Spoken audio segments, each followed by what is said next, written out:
Pardon me, what did you say? I offered to help you. You refused to take our money. Then I said, I guess you're really up shit creek. Ow! You know about secondary smoke? You can give people lung cancer who are innocent and trying to live healthy lives. Why don't you just go back to sleep, leave me alone, do whatever you have to do. Why don't you put the cigarette out? Why don't you shut up and leave me alone? Put the cigarette out, Jack. Put the cigarette out. The pain in the ass this guy is. I thought you were putting it out. No, I'm not putting it out. There's my grandpa. Thank you. Thank you. Woo! That is why I won't do 2 shows a night anymore, babe. I won't do. I'm a risk taker. I'm growing an entire crop of marijuana plants in my parents' backyard. I think that shows a little bit. You're growing an entire crop of marijuana in your backyard? Do you know where we can find some marijuana? We're looking for marijuana. Well, hello, Mr. Fancy Pants. I got news for you, pal. You ain't leading but 2 things right now. Jack and shit. And Jack left town.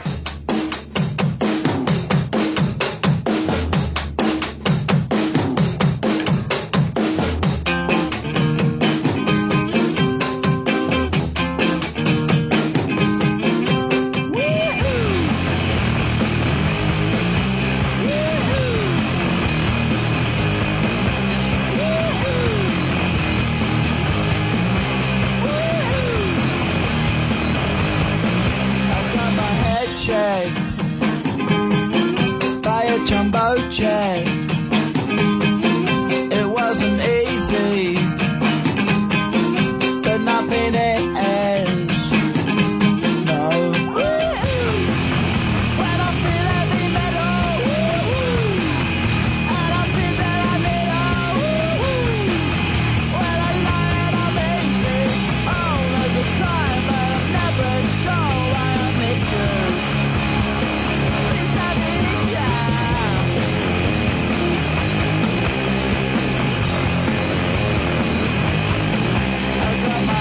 Down when I was young. It's not my problem. It's not my problem. When I feel heavy metal, and I feel that I need when I lie and I'm easy all of the time, but I'm never sure why I need you.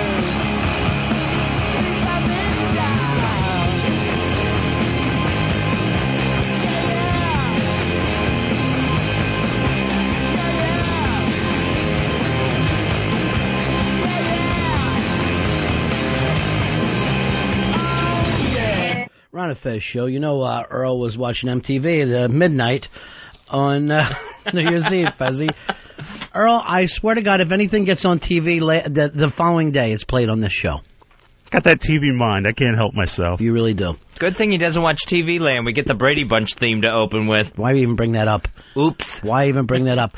All right, it is the Ron and Fez show. I'm Ron Bennington. Guess who's with me today? One day only, Fez Watley. It's more than one day, but hiya, buddy. Is that right? Oh, yeah. I thought you were today's special co-host. Nah, me and you for life. For life. Black Girl Douglas with us, and Eastside Dave. Is today a little gossip show or no? That's Fridays? Yeah, I think board gossip is tomorrow on the Ron and Fez show. Yeah. Terrible. Terrible thing. All right, boys, before we get this show together, you know what? I want to bring Dave and Earl in here so we could have a little meeting. Come on in, Earl. Come on over, because I need... this is, you know, Fez, we pull the curtain back in radio. That's what it's called. Let's take a look backstage and see what happens on the Ron and Fez show. You go ahead and move over there, Johnny. You sit right next to that board, and you feel like a man. You feel like a man for 2 seconds. He doesn't know what to do. Quick, hit the other thing. I want to bid on now. I'm only kidding you, Johnny. All right, boys. How are you, Dave? Good. Earl? I'm good. All right, the meeting started. I just want to ask you guys, is this an acceptable gift? Is this an acceptable Christmas gift? Is this what the meeting is about? What? That is it. That's it. That's worse in person than on the website. Here is the ashtray that Fez Whatley got me for Christmas. Why would you bring that in here? A white ceramic ashtray. Man. That this was the entire Christmas present Mr. to B, me. you cannot fit cigars in there. Be careful with that thing. You can barely fit a cigarette on here. You can fit stuff in there. You can't fit candy cigarettes in here. It's Grandma's candy dish, and this is it. It's not like, oh, here's your first present, the rest are coming later. This is Fez Whatley's Christmas present to me. Now, let me ask you this. Is this, and you can see how white it is, 50 or 60 years old? No fucking way. Thank you. No way. How about you 50 hours old? I don't think it's 50 years. It's been well preserved. Now I'm going to put on a best of, Fez, and I'm taking you down to the ATM, and we are taking some money out, and you're going to make good on Christmas. I don't have my card on me. Not only that, but that ashtray wasn't close to being in Touch Shore's restaurant. That ashtray was from Kmart. But look, now you know in the 50s they didn't have this snazzy logo in the middle of this ashtray. Now you're just nitpicking. Because why wouldn't they? There's the logo that looks like it's off of Yes's fucking Tales of Topographic Oceans. And in the meantime, the rest of it is just plain white ceramic. And I keep looking for a date to see, like, 1999 or 89, because there's no way that this is old. I think it was just put away and kept nice. No. It's from Contemporary Ceramics in Jersey. See, when was the last time they made anything in Jersey? Everything's outsourced now. Things don't get made in this country. If it was new, it'd be in Hong Kong or China or something. The company exists in New Jersey. God knows where it came from. I think that company was founded in 1999. Sure. It was not. Who founded the ceramics company in 1999? No, who gives out a fucking ceramic to their partner? If you would have made this in a kiln, maybe then I'd feel good about it. You're not coming off as very appreciative. I mean, maybe that's the way to find out when that company was established. Because you know it wasn't in the 50s. Dave, open the window. I'm chucking this out on 57th Street, and hopefully it hits a tourist. Do not throw that out the window. That's your Christmas gift from me, your best friend. No best friend does this. Now look at it. I want you to just look at what you fucking gave me. This Christmas is never going to end. It's 2007. This is the time of fucking downloads. No one gives out a ceramic ashtray. Nothing can be vintage that's sparkling white. Now, that looks like it's glistening. Now, how many times have I said, let's stop giving each other Christmas gifts. Let's drop it. Hey, by the way, do you notice like there's still Christmas things up now, and no one cares? Oh, yeah. It's almost like it's April. I got my Christmas stuff up. But, I mean, oh my Lord, Mr. W. Oh I can't believe you brought that in here. I can't keep it at my house. It's an embarrassment. That should be in a place of honor in your home, not being dragged through the city. It's 2 inches by 3 inches. There's no type of cigar that could possibly fit there. And this lettering looks like a stamp. It doesn't even look like it was lettered on. I mean, because I took lettering in high school. Right. It's nothing. This is nothing. That's a great gift. Is this white? $16.09 he spent for it. I spent a lot more than that. That just happened to be an eBay price. If that's true, then you're a rube. eBay means, look, this is what it's worth. And you gave me, I don't care what you spent, it's worth $16.09. And I think I see the T's in Toots Shore peeling off. I don't even think that it was from his place at all. They're not peeling off. Why would he have this? Why would anyone have this? And a classy ashtray from a classy bar. B, what do I care about an ashtray from Toots Shore's place? What does this even mean? Isn't it an insult? Just let me know. I thought it was a nice piece of New York memorabilia that you would enjoy, and you could get some use out of. You smoke. That really is an in-your-face, like, I mean, when Ron was talking about it, was one thing. Seeing it in person, it's a big F you. Yeah, I had to bring it in. It is not. It is. It's a big fuck you to Ronnie B. It's a gift of love. Is it seriously? Yes. I thought a lot of thought went into that. What? That you would enjoy that you would enjoy having a piece of New York memorabilia. It also is a reminder of when we went out and had a great night. We went to the fucking movies. It was not a great night. I finally once took you to a documentary. That's the only thing that happened. I do this 2 or 3 times a week. I don't sit back and think about times I went to a movie theater. Frank Gifford was there. Yes. So what? It was a great night. I wouldn't want Frank Gifford's old shoes. I don't understand it. It wasn't a great night. It was a night going out to the movies. And this ashtray wasn't in the film. No, it wasn't even close to being in the movie. But you like Pink Floyd, right? Yes. Would you want an ashtray off their fucking bus and feel any connection? No. It doesn't make sense. Bruce, you're on Ron and Fez. Hey, Ronnie, I got a couple of Denny's napkins and a McAllister's tea glass I want to send you for Christmas. You know what? Napkins would have been better because at least I could wipe my ass with it, which I probably should do with this ashtray. I would never get you napkins, and please don't wipe with my Christmas gifts. I shouldn't even have to say that part out loud. This is not a Christmas gift. This is a symbol of everything that's wrong in our relationship. 1609. Thank you. Just big F-U 1609. You know what? Here's the thing that I hate. Dave feels superior to me. I paid much more than 1609 for that. Why? When it's selling on eBay for 1609. Well, I didn't look for it on eBay. Idiot. Larry, you're on Ron and Fez. Hi, Mr. B. You might have to get the cowbell lady to slam me with by proxy, but when Fez was complaining about how the Walton kids got ripped off with bad presents in that first Walton special, it seems like the tables have turned, and now you're bitching about a bad gift when it's obvious that Mr. Wadley gave that to you as a heartfelt. I mean, I know, it definitely is heartfelt, but here's the thing. I beg him every year, let's stop the stupid Christmas gifts. I don't care about it. This is only put out for one reason. And the only reason why I'm bringing it up. To shame you and to stopping us from exchanging gifts. That's all I want to do. Well, I have 1 year to fix this. How do you figure? You need to fucking fix this now. Why? That is a decent gift, and I should not have to replace it. Slow-mo. You went out on the homeless fucking tour. It doesn't mean that you act like those people now.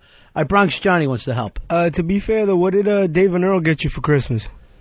They got me nothing. I got them nothing. That's the way Mr. B wanted it. All right, is that where you want to be, over in his corner, Johnny? Is that where you feel good? You're suddenly his fucking cut man now? Because you're sitting behind that little board? What happened? Are you Yankee security or Fez Watley security? What are you working over there? Just I feel a little bad for Fez. And what's the symbol on your hat today? That's Atlanta Braves double-sided. Oh, God. Still. What does this even mean anymore? I have no idea. I think you wear that to a doubleheader. That ashtray honestly looks like something you would see at a miniature golf course. It doesn't look real. It doesn't look like it actually can be used to ash your cigar in it. It's just a play toy. It is not a toy. It's a fucking embarrassment, is what it is. I thought it was a very nice gift. Well, here, do you love it? Yeah. Here, I want you to take it. No, I am not taking that gift back. I want you. No, seriously, I don't want it. No, you're keeping that. I want you to sit there and put it on your whatever the hell you have over at that fucking Pee Wee Herman house of yours. And when people come in, you explain it to them. No, I am not taking that back from you. That wouldn't be correct. I don't even understand it anymore. Hey, Eli, you're on Ron and Fez. Hey, what's up, guys? Yeah. I just wanted to know why you had to start the show with calling Earl Black Earl. You know, you didn't have White Dave come in with Black Earl. Do you think I just made that nickname up today? No. No, I've heard it in the past. I just wonder why you can't just call White Dave come in with Black Earl. I call Dave East Side Dave because that's his nickname that I was told before I met him. Black Earl's nickname came before I met him. It has nothing to do with his fucking skin color. Oh, well, okay. Well, that's now who's the fucking racist? Oh, well, yeah, that's me, definitely. I'm from West Virginia. Eli, where are you calling from? That's what I'm saying. West Virginia, we're all racist. Oh, yeah. Oh, okay. My bad, brother. My other question was when Fez is going to start his new show. They just cut him off. Earl, where did you get the name Black Girl? Opie gave me the name because I wear black. Maybe it is racist then. No, because I wear black all the time, and I happen to be black. Why do you wear black all the time? Total. You even have a black T-shirt on under your black shirt and your black coat today. Now, honestly, the only reason I love this color. I think I look good in this color, and I. How would we know? We've never seen you in orange. I've worn orange. Many years ago, I used to wear like black and blue and orange and even the hideous green every once in a while. Lavender? No lavender, no. But I just like and feel comfortable in the color black. I'd like to see in some day glow, some fluorescence. How about plaid? But don't you see, like, the fact that the guy would think it's racist? This is like if an Asian guy just wore rice. It just doesn't fucking make sense. I don't even know if that makes sense. Always going to wear brown on the left side and white on the other side. A little rice suit. No, but the truth of the matter is, I just like the color, and I'm one of those people. If I see something that I like, or like a particular brand of socks, I'll buy more than one of them. You say you're one of those people like anyone else is like you. I don't know anyone who is so monochromatic as you are to only wear. First of all, Bronx Johnny's annoying with his hat has to match his pants every day, and which he honestly feels like he's brought style to the world. But I go and check every day to see if his pants or his shoes are the same color as his hat, and they are. But at least that's some thought. You don't think about it anymore. No, I'll admit I'm a total fashion retard. I just can't mix and match very well. So why throw in fashion? You're just a retard.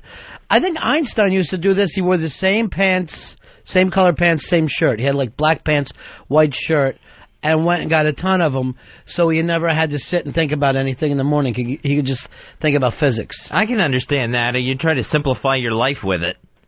But, I mean, you have to make other decisions. Like, you have to make what you want to eat and stuff. Did he eat, like, the same thing every day? People did that for him. But I think he just knew that he had no sense of style, that he's, always thinking about his atoms, whatever the fuck is going on. So finally he said, just give me something I can put on every day that I don't have to think about it. If you had to lose one color out of the entire color scheme, one just goes away, what color would you pick to get rid of? I'm not crazy about orange. I don't think orange is all that needed. No offense, Dave. That's easy for me. I would say red. That's a bit in your face. But don't you think your hair is actually orange and not red? I don't know. I guess what? You think it is orange? It's totally orange. Oh, okay. I thought it was like on the verge of being red. I mean, all right, turn around. See that tag behind you? That thing is red. Right. Or my shirt is... Yeah, your shirt is red. Okay. Your hair is actually orange, and your skin is orange. Okay, well then, unfortunately, I guess orange would be mine, too. My color would probably be, like, even though I am this skin color, brown. I hate brown pants. You're not brown, brother. I hate brown pants. I hate brown It is just this awful Why color. don't you be Brown Earl? I can't be Let's try it for a while. Brown Earl? Like brown rice? Yeah. What about you, Fuzzy? I would probably get rid of gray. Gray does no good for anybody. Well, gray's a nice color. The sky. I love it when the sky's gray. I just love that type of look. It makes the city look better. It's such a peaceful color, I think. Tranquil. The gray suit is the standard suit now, right? Not even more than black or blue? Yeah. Gray suit? Mm-hmm. Yeah, before I went all black, I would always go like a combination of like a gray or blue or... What year did you go all black? When you weren't doing the gray and blue gimmick? Wow. Was that you in the 80s during the fucking New Age days? That was you being neon? Oh, not what, the New Jack swing move will never come back. That was the worst combination of colors ever, and the hairstyles were even worse. Remember the flat top fade? I thought it was a great look. They used to, was it the gum bead?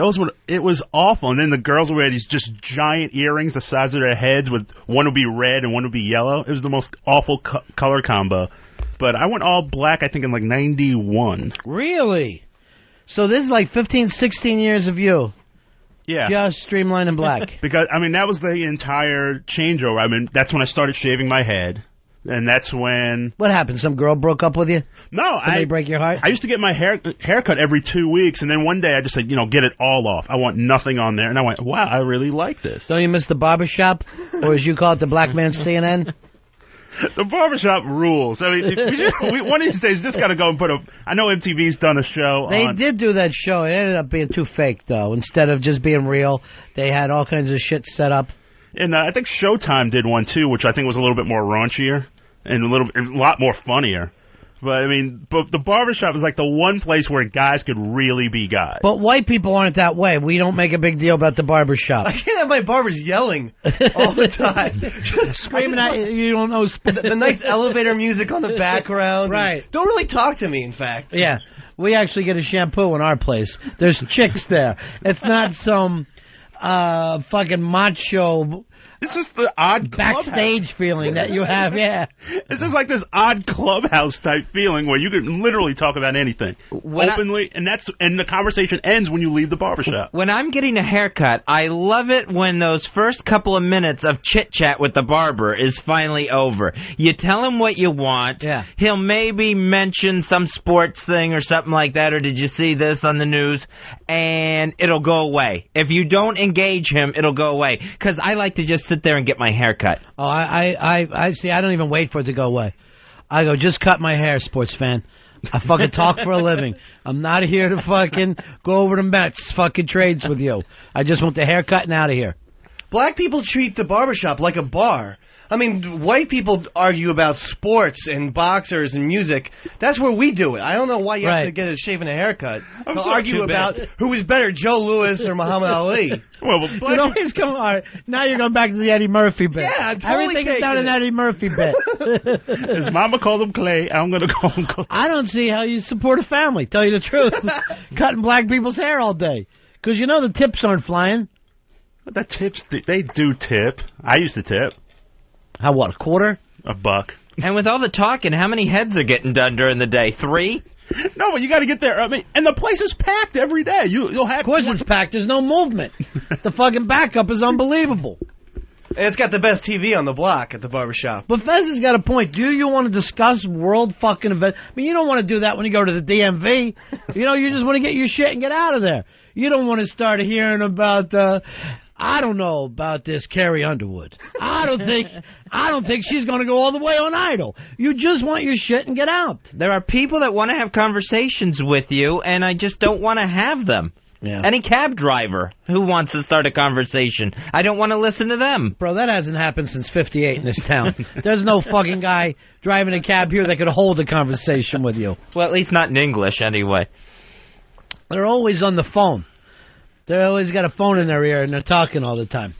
Some deli shop owners, you know, the guys who working behind the counter, they want to talk to you for a long time. Doormen want to talk to you. Yeah. They always are ready to fucking stop and break off a piece of conversation. I'm freezing. I gotta get back inside. Think the Yanks got a shot this year? I can't discuss the weather every single day with the doorman. That's all they want to talk about. I hate it when I go into my apartment building, the doorman's there, we're going to start talking if the elevator's not on the first floor. If I have to wait for that elevator, forget it. That's just too much room for a conversation to start. Hey, Marianne, you're on Ron and Fez. Happy New Year's, boys. I have to make a point. I really love how this Dave is just trashing Fezzy's gift. Yeah, I noticed that. Big as he can, right? Yeah. And I was wondering what happened to his spectacular electronic gift that he was going to buy you. What did you get? Yeah, what happened there, Dave? You were going to get me something electronic. A gadget, I remember. I have it in my book bag. If I can go fetch it for a second. Yes. Go fetch your book bag when you're on your way down to the cement pond. I can't believe he has a book bag. What did he do? Just run here from the Depression? I don't even understand what goes on in this place anymore. All right, what do you got for me? This is a great item. Yeah. You can't get this anywhere. So it's just out. In fact, if you go to the Nintendo store, it's sold out. Yeah. It's a portable Nintendo DS. You can play your Mario Karts. You can play everything on it. Oh, this for me? Thank you very much. I appreciate it. I guess. I'll put that over here right next to Fez's gift. See which one looks better. Fez, this would have been seriously something nice for you to get me. Who got you this, RonFez.net? Yeah. And you're giving it to me? I have to. All right. I have to. And you, since you did this for me, yeah. All right, you know how RonFez.net got me that beautiful, gorgeous poster of The Last Waltz. Yeah? I'm going to put this game right next to it, right underneath of it, where I have it hanging up in my house. That way I always know where to find the game. Shit. All right. So that's something nice. Fezzy, you could take a fucking page out of this kid's book. What, and give you something that I already own? Rather than give me something Toots Shore used to own and not even care about. He used to buy them by the gross. I would... Yeah, send me another 244 ashtrays. I would still pick my gift that I gave you over Dave's. You got to be fucking kidding me. No. There's not another person that would. Other than Bronx Johnny, your little fucking cut man. And the graphics on the Game Boy are tons better than the graphics on the cigar or on the ashtray. I mean, the Toots Shore lettering is not called graphics when it's just stenciled on an ashtray. The Toots Shore lettering is all crooked. It really does look like it got done by a retarded kid in Jersey. I think that shows you how authentic it is. It's probably handmade. Why would anyone hand make an ashtray? It was probably so long ago that was as far as the technology went. I'm just telling you the truth. I don't want this, Fez.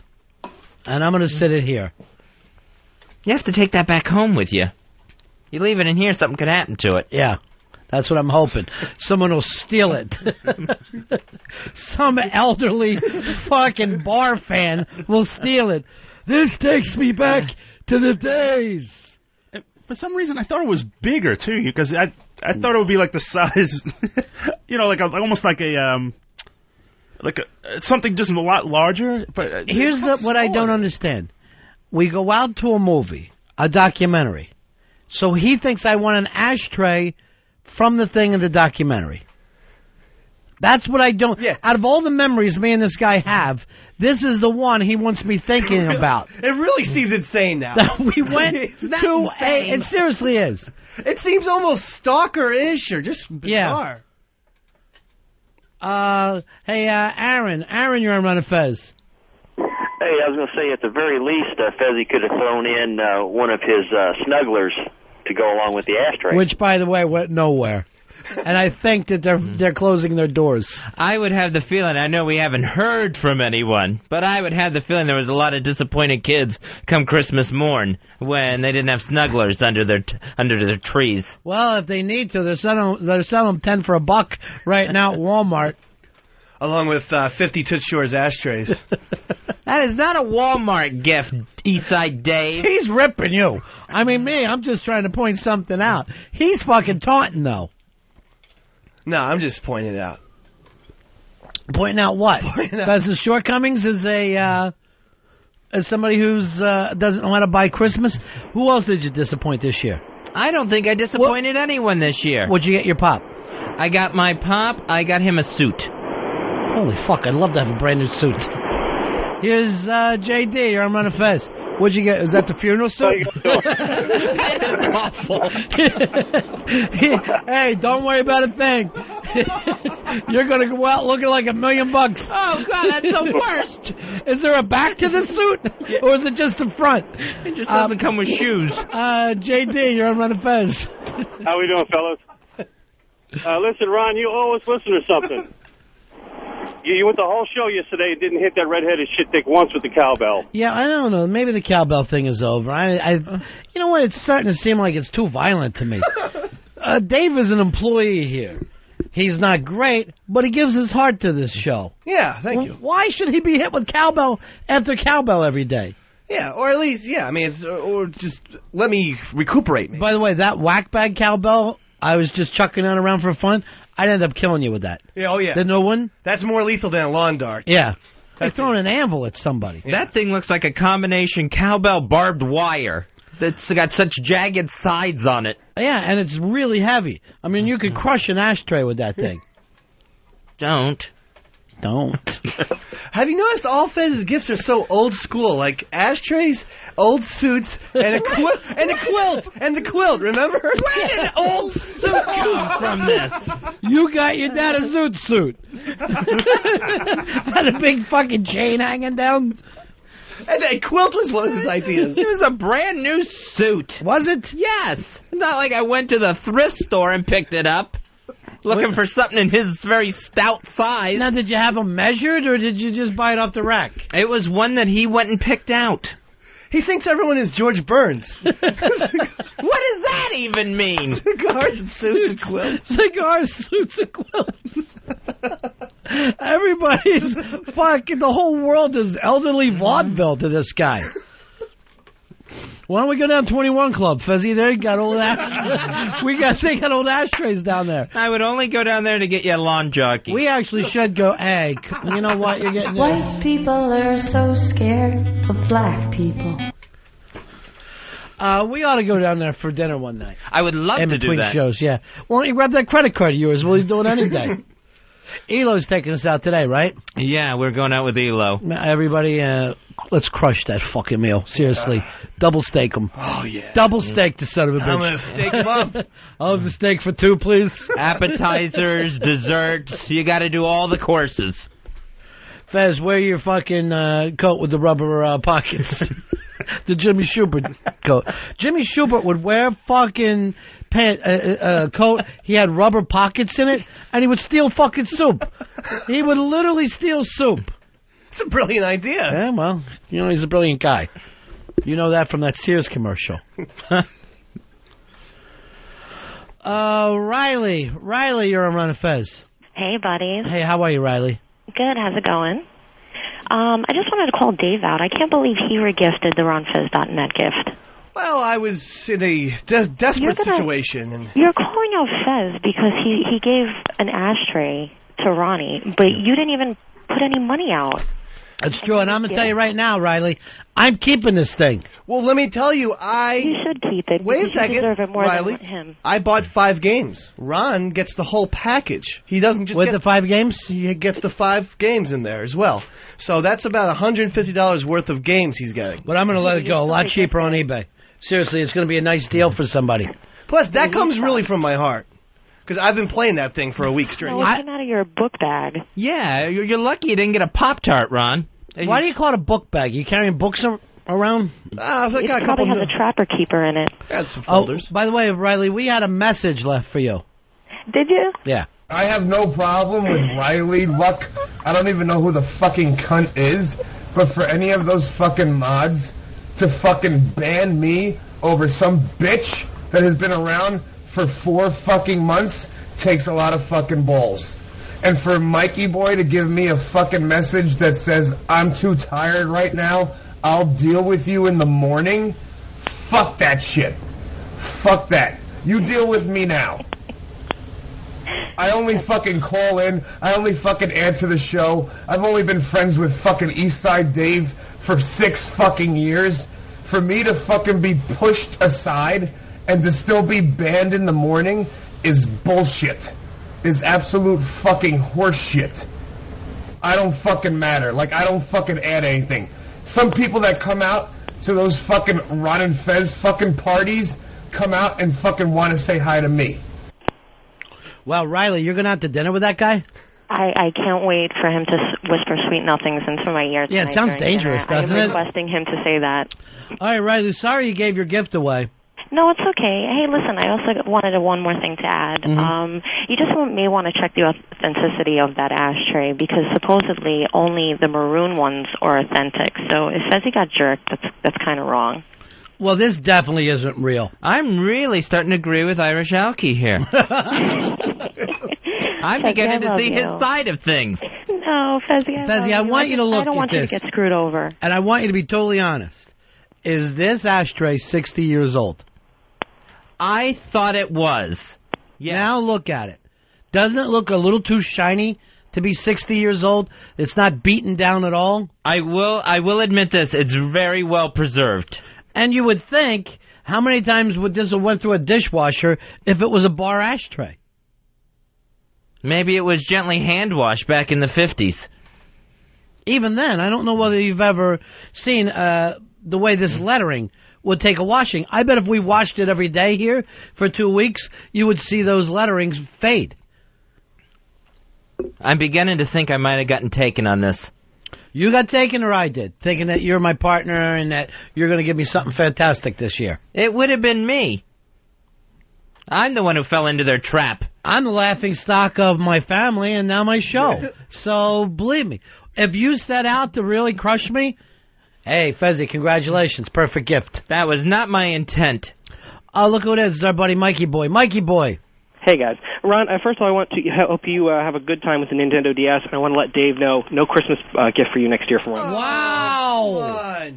Wait, aren't you happy that now Ron's getting pleasure from? I got a week's worth of pleasure. We put a lot of effort and time trying to figure out exactly what would be the perfect gift for you, and I think it was. And then you turned around and gave it away. I loved hope Ron it. enjoys it now. I truly love that machine. And now Ron's going to get a piece of my heart and great technology. I can turn it on for you if you'd like. Yeah, sure. It's I want to turn it on before I get it to eBay. And everybody else is going to get bigger gifts next year to compensate for the big gift you're not getting. You know what, Mikey Boy? You will never be able to top what you did for me this year. That was unbelievable. Thank you. I'm glad. We put a lot of thought into that one. It was absolutely what I consider is the anti-Fez gift. It was so thoughtful, so hip. Wow, this game is fun. Yeah. That's Mario Kart, Mr. B. That's maybe the most fun game in the history of Nintendo. Well, I'm throwing that one out because I'm not 4. All right, thanks a lot, Mikey Boy. Thanks. See you guys. Take care, Mikey Boy. Well, you pissed some people off today, huh, Dave? I didn't try to. I didn't say you tried to. I just said that you did. I guess so, then. Yeah. I mean, if you hit someone with your car, you can go, I didn't mean to. Yeah. Doesn't mean that the guy's leg isn't broken. I pissed him off. What did you say? I pissed him off. I thought you said piss and moan. You piss and moan. Oscar, you're on Ron and Fez. Hey, how you doing there, Ron? Yeah. I think that gift was intended for Black Ron, not for you. You know, I wish the Black Ron nickname would go away. Seriously. It really annoys. That's another thing that I am sorry for as well. I know I got family. Yeah. And they're not as progressive as I am. I'm going to just put it out there that way. They can't be happy about it. No, they're not. First of all, they're upset.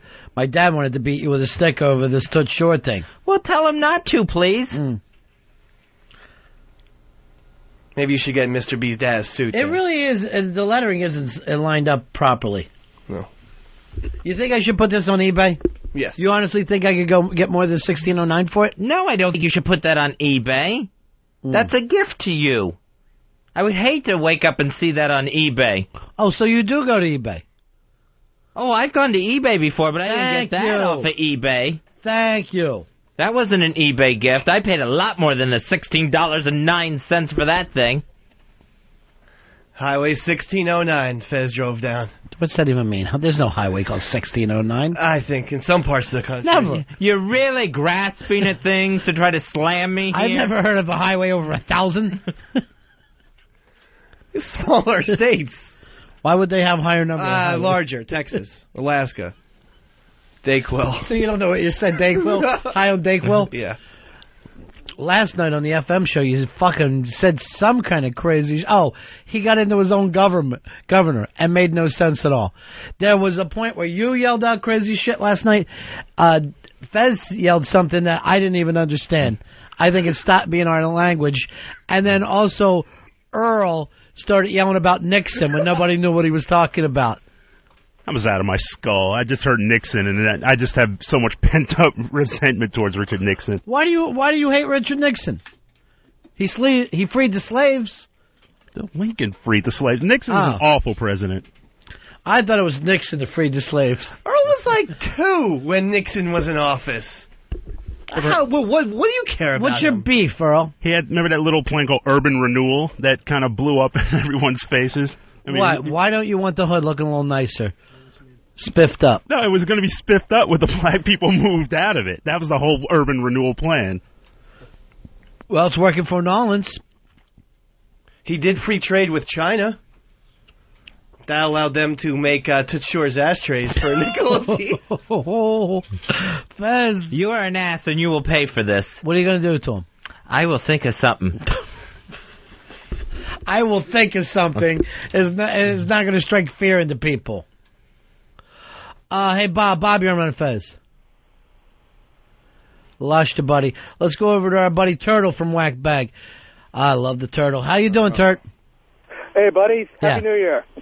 I was just calling to find out how Westside liked your and to thank Dave for his hands and knees ass-out apology that he gave us. He really did take his ass out last day here to apologize to everybody. And that apology was rescinded. And it didn't go well with the, she finally listened to a few of the clips. Yeah. And I had to sleep on the chair last night. What do you mean sleep on a chair? Sitting up? Yeah, I don't have a couch. My apartment's too small for a couch, so I have a little, bad rocking chair that I had to sleep on because she heard the clip about the stripper. Yeah. And now I would never tell her when I go out to strip clubs. Yeah. So thank you, Whackbag. You're welcome. No problem. Strain in the relationship is finally there. So you slept in a chair? Yeah. In your own fucking house? Yes. I don't understand that. And I'm like dying of sickness and everything. I needed the bed. Had to sleep upright in the rocking chair last night. You brought the whole thing on yourself, Dave. Just glad we could help you out with your relationship, make things truthful, and everything out in the open.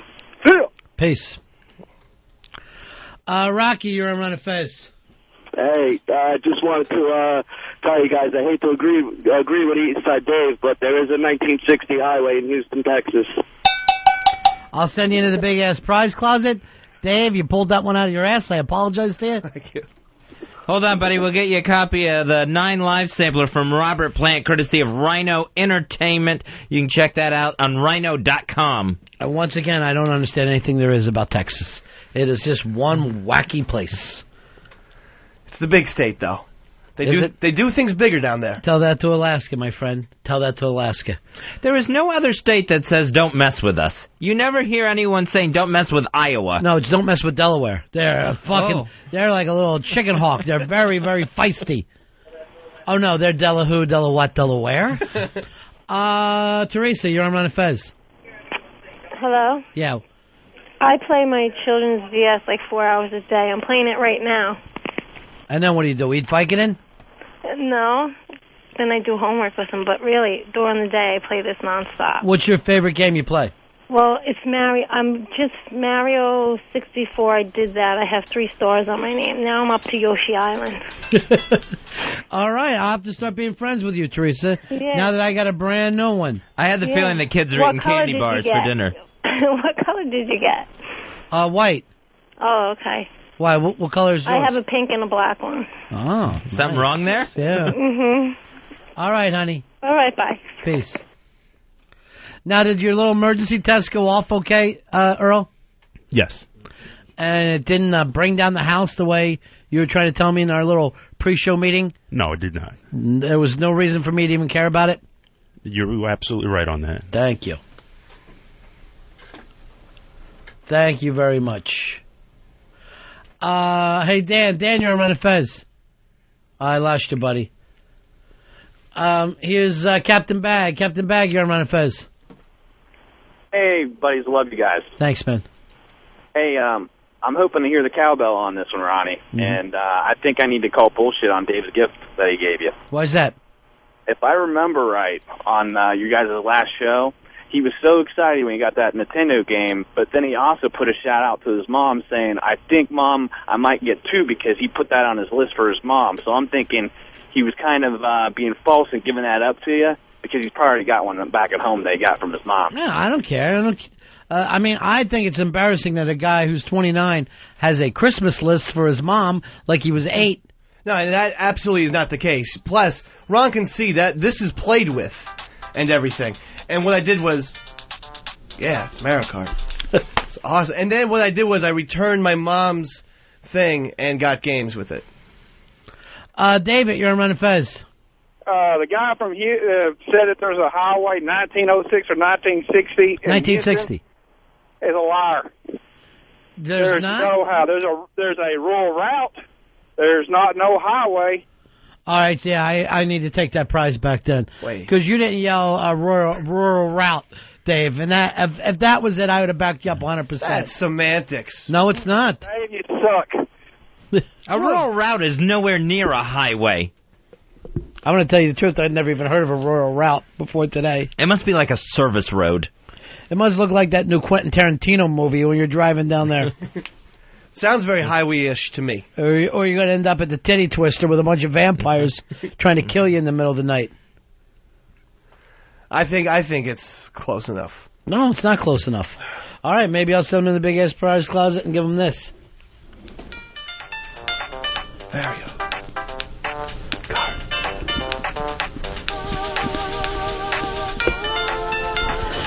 That song almost sounds like the caveman should go riding by on the little sidewalk, on the moving sidewalk. Sportscaster Jim Lampley, he was arrested in California last night for beating up his girlfriend. The one with no fingers? No, that's his ex-wife. That's Bree Walker. He's not with her anymore? No, I guess... No, how many times I had to watch TV shows where they expounded on their love for his fucking deformed wife, and now he's not with her? Yeah, I guess they divorced a few years ago. I had no idea. They divorced in 2000. Oh, that far away? Yeah. All right, that long ago? Wow. Now who's she with? They didn't say who this girlfriend was. They didn't give out the name. But they did say, they hinted that it could have been Bree, allegedly, because Lampley and her are still close. So. Well, it'd be easy to beat her up. She's got no hands, right? Yeah, but I wouldn't want those claws coming at me. If she's going to fight back, those wrists with no fingers on the end, those things have got to be like hammers coming at you. If he gets into a fight with her. I don't know. I think a balled-up fist is going to hurt more than a wrist. She's got nothing to lose with her little stumps. She can just let him fly, you know? Yeah, if anything, she's going to headbutt. Yeah, oh, okay. If anything, she'll come just flying in like an Irishman. That's the problem. Bree Walker would never be able to get a grip on Jim Lampley. Like if she was his dick? Like if she was going to try to grab him or something to like stop him from hitting her. Yeah. Yeah, she's never going to, you know. So how bad did he beat this chick up who they're not even saying who she is? And why won't they say her name? They're just not, you know, if it's considered some crimes. I thought it was only rape was the only crime that they don't give out the name. Yeah. They give out the name of every murder victim. It wasn't sexual, but it was definitely domestic abuse. No, and let me tell you something, brother. Anytime you hit a woman, it's sexual. Is there ever a time when you hit a woman? Yeah, like back. Or cold pizza. Cold pizza for dinner? Push, gosh, gosh. I would imagine the woman that's sitting home playing with her kids' Nintendo DS all day instead of cleaning the house, she probably takes a pop every now and again. I think the only time to hit a woman is when she's yours. I don't think you go out hitting other people's women. I have not hit a woman since I was a kid when I would fight with my sister. That would be about it. You haven't fucked a woman either. It has nothing to do with it. What you don't do with women, we could make a big fucking thing on. Obviously, you got to protect yourself, right? I would... Any woman punching you? Yeah, I mean, you can hit her back in the face. I can see nothing wrong with that. That's called self-defense. Right in the mouth. Girls hate that more than if you would hit him in the nose. See, I'm progressive. I believe women are equal. Get in the ring, honey. Yeah. Get in the fucking ring. But does self-defense ever play with the cops? I mean, when the guy... Yeah, sure it does. When the police show up and the guys hit the woman back... Or what if she has a fucking knife? Or a gun? Yeah, you would have to disarm her. Right, well, what are you going to do? You would try to grab it and get her to drop the weapon. Exactly. Snap that fucking wrist. Does playing sports count? Like, can you play tackle football? Can you hit them just as hard as you hit a guy? No, you let them run for touchdowns every time they have the ball. If the fucking Cowboys come up with this plan, they will end up winning the Super Bowl this year if they just get a woman fullback. You got to treat women equal. Good. I broke my mom's thumb one time on Turkey Day. Up your ass? It was up your ass? Is that what you call it when you and your mom are fucking around? It's Turkey Day? You drop your pants, lay on a fucking plate on the table? This was football. It wasn't like sex of any kind. Oh. Yeah. That's weird. So you're playing football against your mom? 1992, Thanksgiving Day McDonald's football game. And it was a great play-action pass. They fake handoff to my brother, who's a cross-country star. My mom, right over the middle. She goes deep. Yeah, First of all, you can't let her go across the middle. I was fooled by the run. Right. My brother's a cross-country star in Dartmouth University. I got to respect him. Right. My mom catches the ball in 20. She's going 15. I don't stop playing. Even though I went for the fake, I hustled, I LT'd her. Smacked her right into the bushes, and she broke her thumb and kind of dislocated her wrist. No, was this tackle you play against your mom? No, it was two-hand touch, but there was no way for me to get her before she went to the end zone without diving, so the force of my dive really did end up me tackling her. Now, what did your brothers do? Go crazy on you? the brothers on her team wanted to kick my ass, and then the brothers on my team were like, "Hey, it was a clean hit. He had to dive to get her." So it was terrible. You gotta look insane tackling your own mother that hard that you break her thumb. But here's the thing: is she playing the fucking game? Oh yeah, she's out there. What should he do? Not go after her? He should, but I mean, you could knock her out of bounds or something. That's what he did. I tried to, but there was no way for me to get her out of bounds into the bushes. Exactly. And I couldn't get her without diving, and just the force of my dive ended up crushing her. The kid doesn't want to give up 6. You got to respect that. Yeah. But to me, that's like playing with a little kid. You got to hold back some, or you're going to kill somebody. Then why play if you're going to hold back? But here's your problem, Toast. Do not you're playing defensive back. You're playing the fucking receiver. I know. Forget about anything that's happening on the play action. Stupid. My head wasn't in the play. Steve, you're on Ron and Fez. Hey. Yeah. I agree with you, both you, Ron, and you said that if a woman wants to hit like a man, she better be able to take a punch like a man. Yeah. All right, peace. Plus, I know this is going to seem odd to you people. I have met some women who are like, no, hit me. I know it sounds terrible. I know that I've lived the nightlife a little bit, but sometimes they'll say, "Come on, pussy, wind it up," and you'd be surprised how you start fucking throwing in. You know, you're throwing fucking hands at that point. They start to taunt. What kind of women are these? I'm going to give you a little clue here. Bad girls. What they are, they're bad girls. Tally, you're on Ron and Fez. Hey, bitches. What's up, Ron? What do you say, man? When I was in high school, I had a girl at a dance. Sure you did. She kicked me in the balls. She need you in the balls? She kicked me in the balls 3 times. How come? Each time, because I wouldn't dance with her. That's how stupid it was.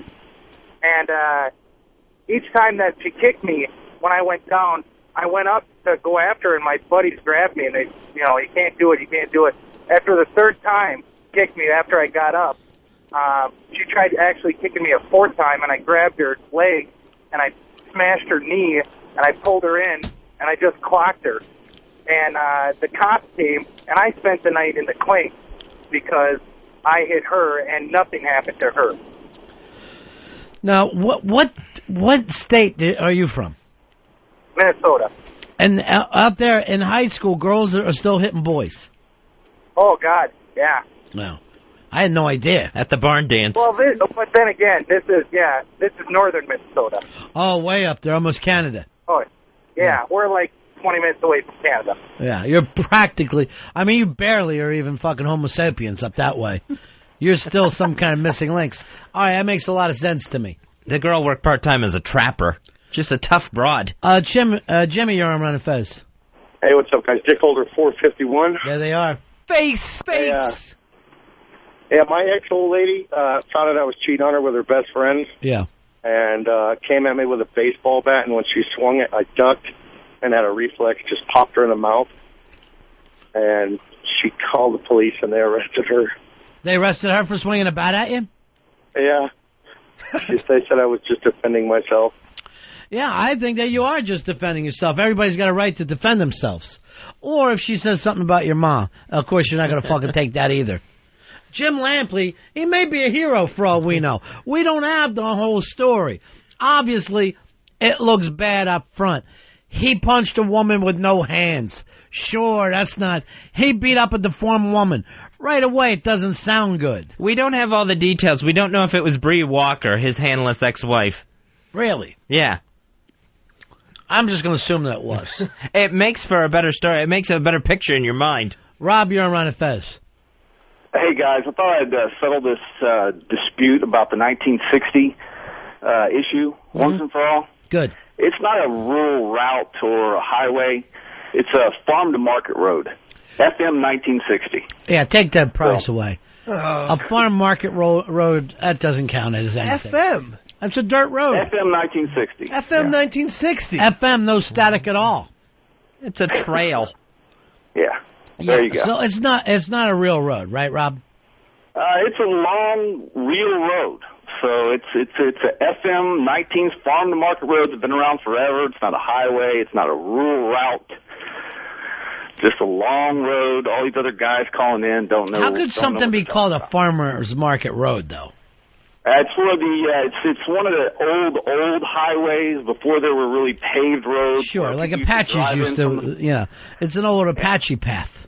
Right now, it's a jogging path. Do you know that Broadway here in Manhattan used to be an Indian path? And that's why it's like one of the few roads that, isn't set up on the grid. The way that it runs is kind of bizarre because that's the path that the Indians used to take. I never knew that. You don't want to hang around with me, Toots Shore. You'll find out all this historical stuff. I do hang around with you. Do you? Yeah. Do you listen, though? Do you listen when I say I don't want a bad Christmas? That's why I tried to get you something nice. Don't hit that on the microphone. It could break. Why? Because it's not good quality? Chris, you're on Ron and Fez. Hello. Yeah. What's up, Ronnie? Chris, over in Long Island. What do you say, pal? Happy New Year to you guys. Same to you. I was upstate New York in college about 14 years ago, and I'm about 6'5", 330 pounds at the time, built like an offensive lineman to get you a visual.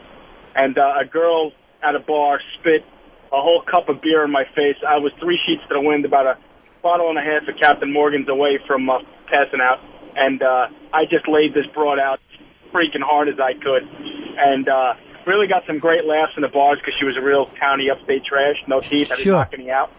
But, wow, really bad spending the night in the jail and assault charge that ended up getting dropped because she wasn't smart enough to press charges. But close one. But I knocked her about 16 feet across the bar. You see, Fezzy, so it does happen. Sometimes even a big guy like Chris, has to knock a woman on his ass. 16 feet across the bar? But see, I believe in equality. She actually landed on top of the stage where the band played, was about 12 foot with a 3-foot step up on the fly. Not exaggerating, I wish it was. Kind of embarrassing. Yeah, it is a little embarrassing, and luckily it didn't make it to YouTube. Or you would have felt bad for the rest of your life. And she goes flying into the drum kit. Big Tim, you're on Ron and Fez. All right, well, Chris is my fucking hero because I'm the exact same size. He could be my twin brother. I'm 6'5", 330. I used to bounce at a bar on Long Island, and I was one of those weirdos that likes girls that are a little crazy. Mm-hmm. My girl got a little drunk one night, went to throw her out of the bar. She winds up and fucking decks me right in the face in front of everybody. My eye instantly swells shut, and it's like the whole bar, like the needle came off the record. Everybody just staring at me, and this little girl, 5'2", 109 pounds, just about knocks me out fucking cold, and I'm just standing there like a doof. What do you do? You got to drop her. You got to, especially if you're a bouncer. Yeah, I guess I'm technically a fag now. That's it. I'm out. All right, peace. Double axe handle her. When someone's shorter than you, boom, it's easy just to come down. Interesting. Yeah. Hands clamped? Yeah, hands clamped. Robert, you're on Ron and Fez. Hey, boys. Yeah. Yeah, Bree Walker, she has pterodactyly where her thumb and her first 2 fingers are fused together, and then her other 2 are fused together. So they're like jabbing implements. So, I mean, if that big... Like lobster claws. Yeah, you got to take her down, man. She could hurt you. It's like fighting a human lobster. And fucking Lampley, HBO's fucking sports, he knows how to bob and weave. I'm sure he's trained a little bit in the gym over the years. So she's basically, she starts growing nails on those fused fingers. She's coming at you with little knives. She's got like steak knives on the ends of her wrists. So you're saying no circumstances, Fez, would you ever hit a woman? No. I can't imagine a circumstance where I would hit a woman. I would. All right, let me give you one. Let's say you have your own business. You're running out of your house. Let's just say selling party packages. And let's say some of this got up front to you. And you're the one who cut it, put it together. You're dealing this thing. And at great risk to yourself, to your own freedoms. Now suddenly you turn around and what happens? Every time you take a nap, this little coke whore is fucking stealing bindle after bindle. And if you don't come up with the money, Fuzzy, perhaps somebody that you owe money to is not so friendly. And they'll cut your fucking head and hands off over this. You gotta fucking wake her up to the way things are going. You keep your fucking hornos out of that product. Gee, I never thought of such extreme circumstances. Oh, I think of it as run-of-the-mill. I think this is business operating. Because if she doesn't fucking respect you, you think any of your fucking customers will? And I know you've been blowing them anyway, you little fucking whore. You'll fucking blow anybody for 2 rails. Is this still hypothetical? No, I'm gonna fucking get on a plane right now and go back and finish this. I'm still pissed. Anyway, these things happen. That's why I should be a judge. I'd be able to go through all this. It's always the guy that's going to end up getting put in jail. I don't think so, not anymore. Most of the It's time. 2007. Don't you believe in equality? You act like it's 58. Yes, I believe anyone should be, anyone that commits assault should get put in jail. But I'm thinking that most of the time they're going to take the lady's word, and the guy's going to end up in jail. Ladies. So you don't believe that any man can hit a woman, Even if his fucking bindles are missing. Which, believe me, I tell you, when Friday comes around, I better have that fucking money. No, I'll kill everybody in this fucking place. Now I'm flashing back. Forget that. Let's just move on with this Bree thing. It's probably not the best example. So what if, China, China Doll, whatever, the professional wrestler, what if she was picking on, someone smaller, Michael J. Fox? Could he then punch her? You know what I'm saying? Doesn't he have polio or something? He's got Parkinson's. Parkinson's. So what if she, spit on him? Or even what if she kicked him in the shins? Could he punch her back? He's a man. I don't think he could. I don't think he's got the skills right now. I don't even think he could during the Secret of My Success age. He's a tiny little man. I'm talking about someone who's small. It could be anyone, not Michael J. Fox. That's when he was at his prime. But the thing is, if you believe in equality, you treat everybody the same. Yeah. And Lampley, obviously, is a modern man. He is a man who's living out there, living the example of men and women being equal. I can't wait to get more details about this. Jim Lampley arrested last night in California for beating up his chick. One weird fact in the story, they said that he also was charged with trying to prevent someone from going on the witness stand. They didn't name the trial. I can show you the article in the go Post. get the article. Lampley's caught up in the dark side, huh? Yeah, it sounds like Lampley had one really bad night for himself. There's not much boxing anymore. You don't see that many fights, that many name fights. He gets the Olympics every 4 years. Maybe it's just too much time on his hands. He's still doing the HBO things, right? Yeah, I believe so. I'm pretty sure he still does HBO sports. The guy should have money put away. He also does the stuff for Real Sports with Brian Gumbel too. So he's always working. He's great. He does boxing. He does the Olympics. I think he's a great broadcaster. He always introduces... I never liked him. Really? I love him and Larry Merchant together. HBO boxing Saturday nights. Larry Merchant I've never been a big fan of. Really? Yeah. I love those guys. I think they're a great team. Well, and Lampley seems more like a game show host. Kind of swarmy. Kind of what? Swarmy. I'd love to fucking find this dictionary of yours. Charlie, you're on Ron and Fez. Yeah, I don't think Fez would ever strike a woman. He never beat up Liza Minnelli for stealing David Guest. Yeah. See, Liza Minnelli can hit a woman and nobody complains about it. David Guest is still having headaches from his Liza Minnelli beatings. Anthony, you're on Ron and Fez.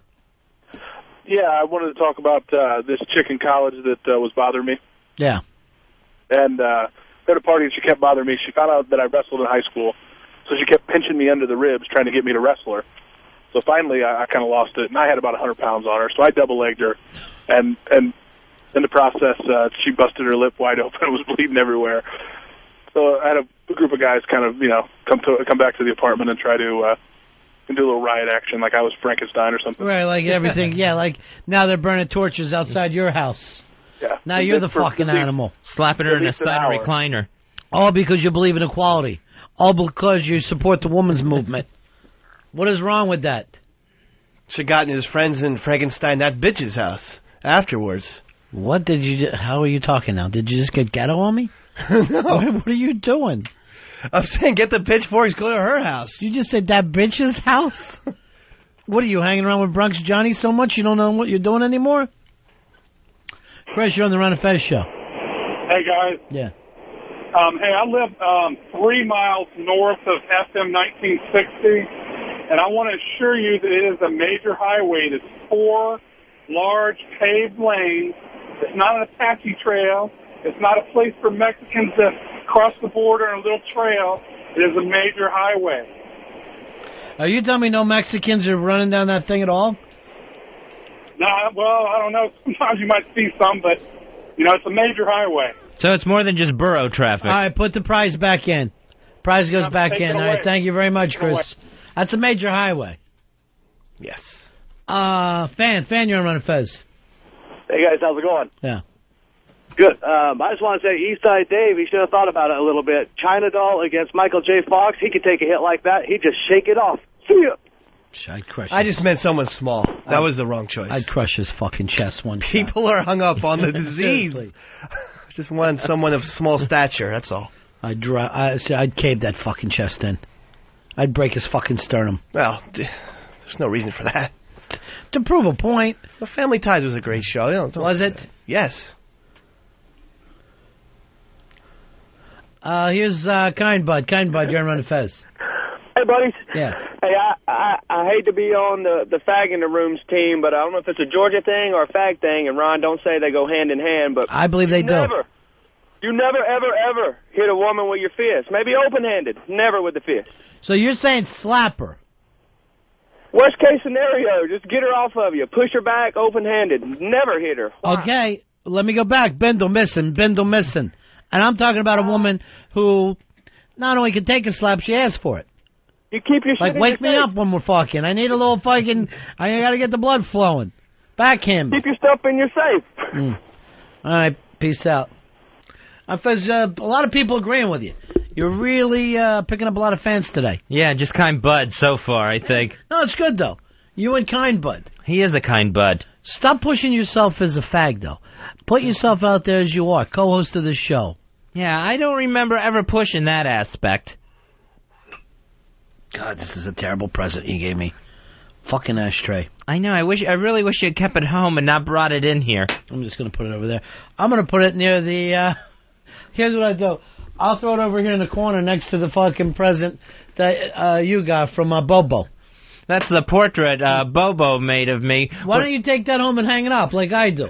It's kind of creepy because it's a portrait of me, and the beard in the portrait is made from my real beard hair.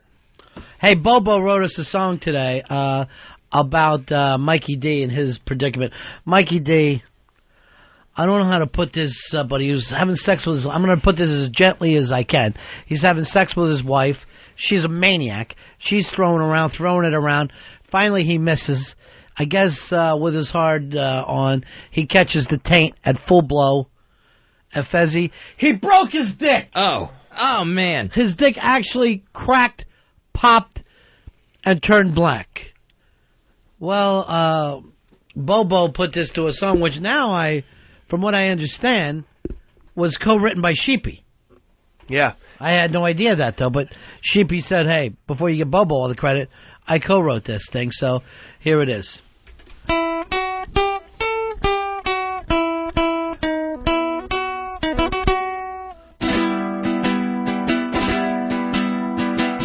I see Mikey D's dick, and it's completely black. Slammed into Helen's taint when he heard his cock crack. Ow! I see Mikey D walking around in his sweatpants. He has to waddle now, 'cause his dick's like an eggplant. I feel so bad for Mikey D, I'll write a letter.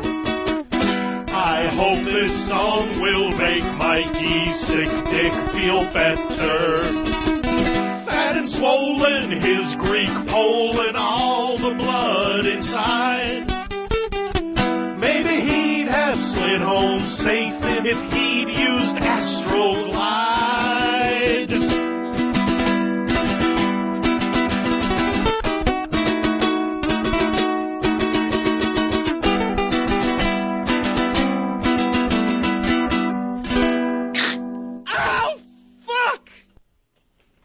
You know what that was, Fezzy? What's that? Parody song. Oh, okay. That was taken from the Rolling Stones, Painted Black.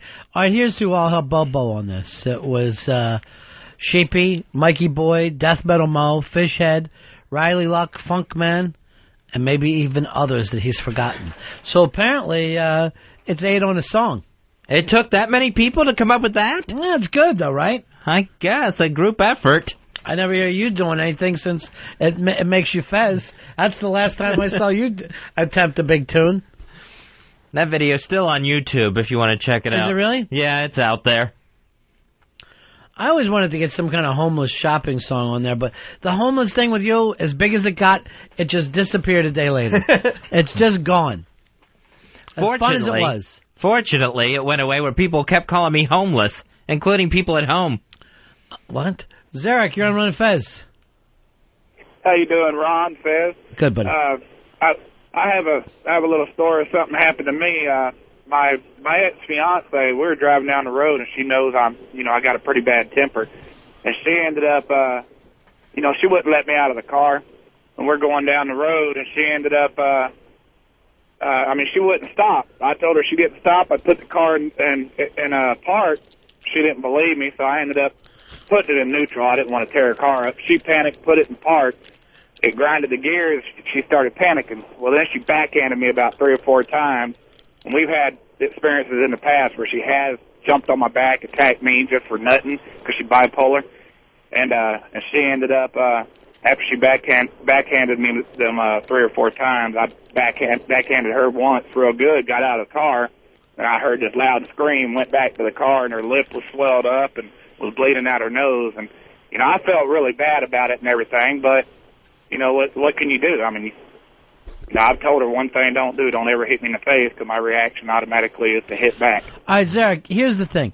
When you're driving down the highway and you yell, I'm going to throw it in the park, you already know you're in a bad fucking relationship.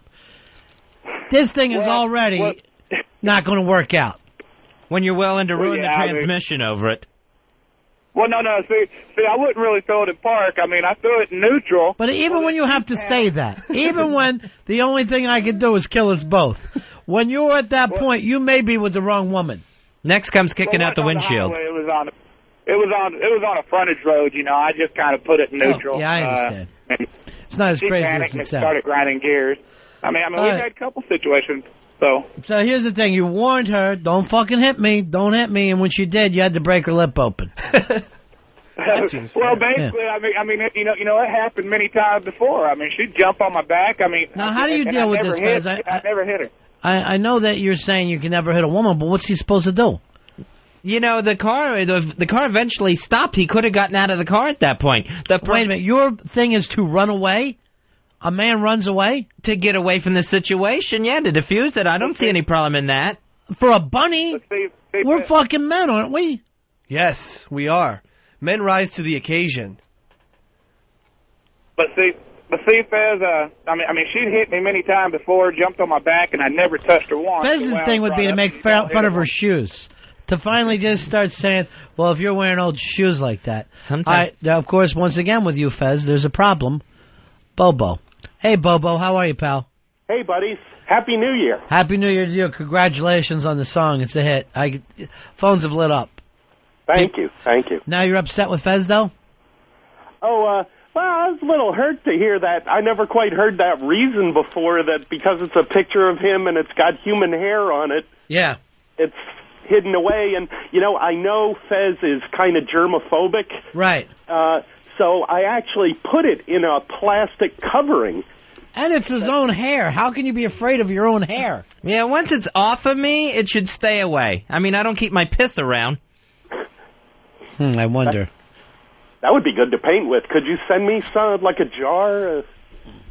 Why don't you piss in a mayonnaise jar and we'll send it down to him? I am not sending him anything more off of my body. Ugh. I still have the tips of your waxed mustache. Fezzy, why isn't this hanging up in your house nice, though? It's stuck back in here like it's the end of an Orson Welles movie and just shoved in a crate somewhere. It's beautiful. It's bright. It will look nice in your apartment. Yeah, you know what? I'd rather have it here where more people can enjoy it. More people get to see it here. Now, it seems like you're lying, though. Why can't you be honest?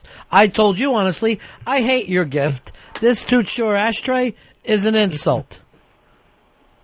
The Bobo portrait. Tell me straight up. Just tell him how you feel. The straight up, it's creepy. It's weird, Bobo.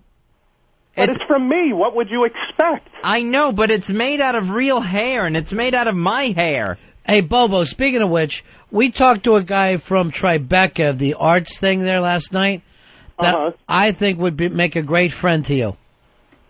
Cool. Yeah. How do I get in touch? What's the name of the place? Tribeca.net? Tribeca.net. Yeah. And Robert De Niro's fighting with them. But when we talked to him, the guy, he seemed like he was like the New York Bobo. Yeah. It was almost the same scene. His name's Chuck Harris, Bobo. Yeah. Nice. My psychic twin in NYC. Well, just another artist. You know, you have that thing where you are a real artist. And you should be treated with respect. Your stuff should be hanging on people's living room walls, not tucked away and hidden back. Over doors in radio studios. Yeah, it's just thrown up here with the rest of the kitsch that, that's just all kind of weird and stuff. I thought it was a place of honor. Yeah. Fez, hang it up at home. Portraiture and circus freakage. Why don't you hang that up, you put the Toots Shore underneath it, and you're on your way, Fezzy. The Toots Shore ashtray is for you to enjoy. Toots Shore. Now you had me say it, and then he repeats it. He finally gets happy. He's thinking of Toots and the Maytals. Always. That's all he's ever thinking of. All right, Bobo, let me apologize for Fez. He has a right to hang this up in his home. And to show your family. I don't want to show my family this. That'll weird them out. Your family doesn't come to visit anymore, huh? No, I haven't gotten company in New York in over a year. You know the problem is? What's that? You go home too much. You go home every 2 months, probably, right? Yeah. So they don't miss you. If normally the creepy uncle, if he lived 3 miles away, you'd only see him every 2 months. The problem, I made the creepy uncle visit for Christmas, and I never even thought of the creepy uncle thing until you brought it up to me. Uh-huh. But then I showed up because I got my head shaved on here for the headsforhope.org charity. Creepy. Right before the holidays. How is that a charity, by the way? They're not raising money. Well, they're raising awareness. Who's not aware of cancer? We were all fucking petrified of it. So then I was, here comes the creepy uncle, but he's the creepy bald uncle now, with his head completely shaven. So it just added to holiday creepiness. Yeah. Why don't we take a break here? We'll be back in a few moments. Bobo, congratulations on the song. Thank you very much. Can I add one name to the list? Because I'll catch hell. GVAC helped. Oh, we all did it in the chat room on ronfez.net. There's like 12 words in the song, and you've listed 9 people. Well, realistically, what happened was we sat around. I was playing. I had a webcam and a mic on me. I was playing a tenor uke, and we were just joking around and pieced together a song. Let's play it again, Earl. It's fantastic.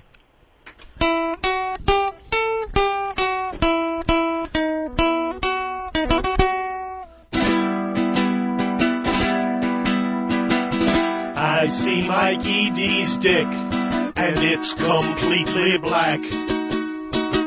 Slammed into Helen's taint when he heard his cock crack. Ow! I see Mikey D walking around in his sweatpants. He has to waddle now, 'cause his dick's like an eggplant. I feel so bad for Mikey D, I'll write a letter. I hope this song will make Mikey's sick dick feel better. Fat and swollen, his Greek pole and all the blood inside. Maybe he'd have slid home safe if he'd used Astroglide.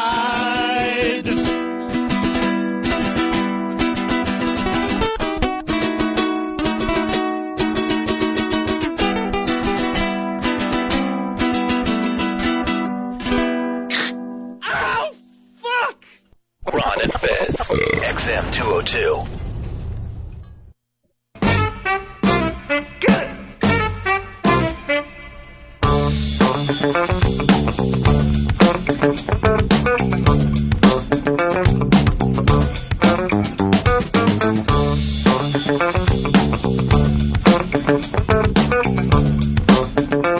with the Ron and Fez show on a Thursday. 866-RON-0-FEZ. That's 866-766-0339. Or you can always email us at ronandfez@AOL.com. Fez, yesterday on the FM show, you and I had a chance to talk to the subway hero.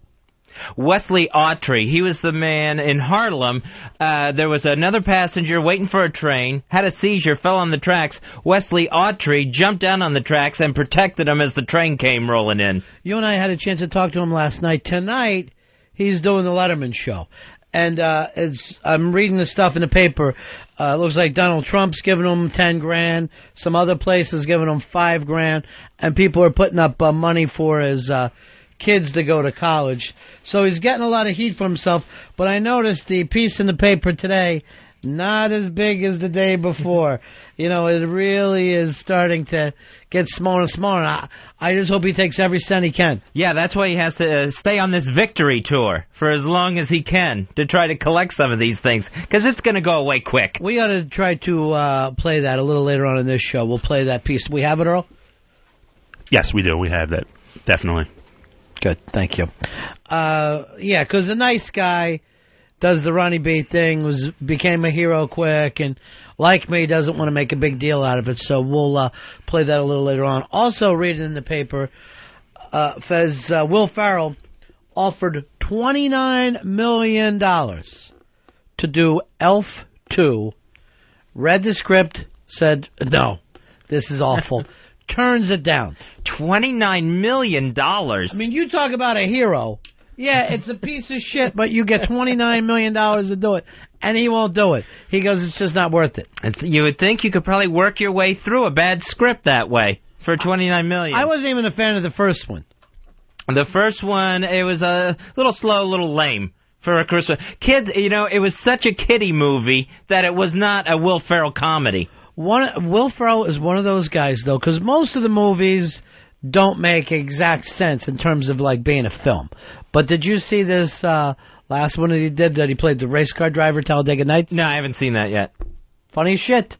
You just sit there and you go, this is stupid, and yet you're laughing. And that Old School is a film that will make me laugh every single time, no matter how many times I've seen it. And again, does it make any sense? Would anyone want to start a fraternity in their mid-30s or go back to college or do any of this shit? No. That's what I hate about comedies. That you're laughing until you go, yeah, but it really doesn't make any sense. You got any films like that, Fez, that can make you laugh every single time? Every single time, it's Tommy Boy with Chris Farley. Still Tommy Boy? It's still, I can pop that in and I will crack up every time. Not so much here or here. But right around here, it is so fucking funny. Did I hear a niner in there? And again, just absolutely doesn't make sense. No connection to real life. 866-RON-0-FEZ. 866-RON-0-FEZ. What about you, Earl? I'm going to guess Fridays for you. You always go back and watch Fridays? No, I got an odd choice. It's a Tom Hanks movie. It was like before he became like a really big star. Now, I'm saying funny, though. I mean, not just like amusing, but you're still laughing like the stupid Tommy Boy. It'll always make me laugh, no matter. And it's so dumb now. I saw it a couple of weeks ago on cable. Bachelor Party, ridiculously, but I always laugh out loud. The lines always make me laugh out loud. Some of the stunts that happen in this movie make me laugh out loud. It is just I don't know if it's a kid's thing, but it always makes me laugh. You know, I used to, in those days, I used to think that Tom Hanks was like the biggest ripoff in the world. I always thought that he was doing the guy who played the first Batman. Oh, Michael Keaton. It just seemed like he was just doing Michael Keaton's act time and time again. And for some reason, he goes on to be the big star, and Michael Keaton is just forgotten about. Michael Keaton does Snowman movies. And Batman. Here's Randall. You're on Ron and Fez. It's Fernando from New Jersey, 1519, guys. All right, why do you have him up as Randall, Dave? I have a cold, so my throat hurts. Mm-hmm. Dave's pointing at other people, even though I see you sitting in front of the phone. It's his red hair in the way. What do you got for us, brother? Will Ferrell in Reading Crashers was awesome. Yeah, he had that small thing in Wedding Crashers.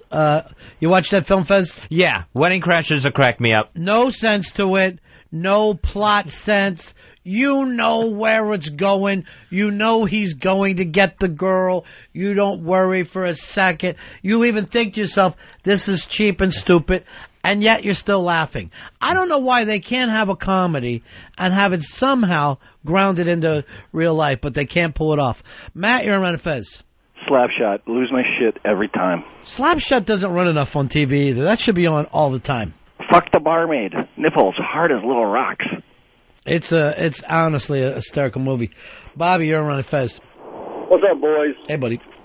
Hey, Dumb and Dumber. You can watch it 900,000 times and just laugh your ass off. Again, you feel stupid watching it.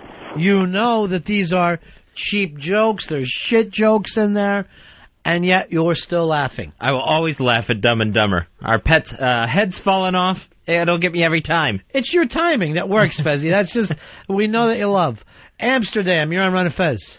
Yeah, I'd have to say Big Lebowski.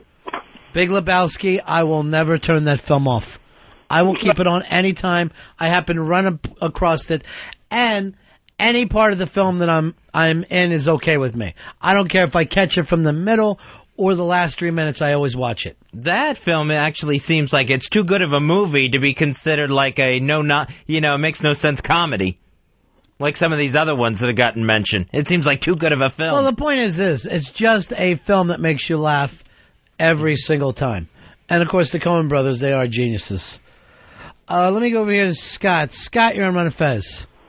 Hey, buddies, I got two for you. I love King of Comedy and After Hours.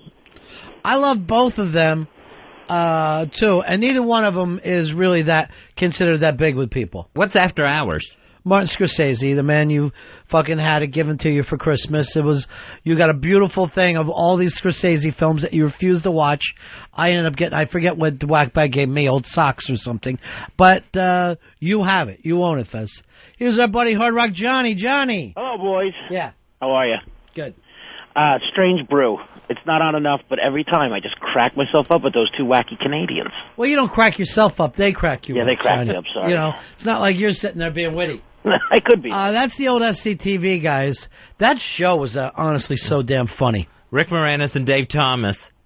John Candy was hysterical back in those days.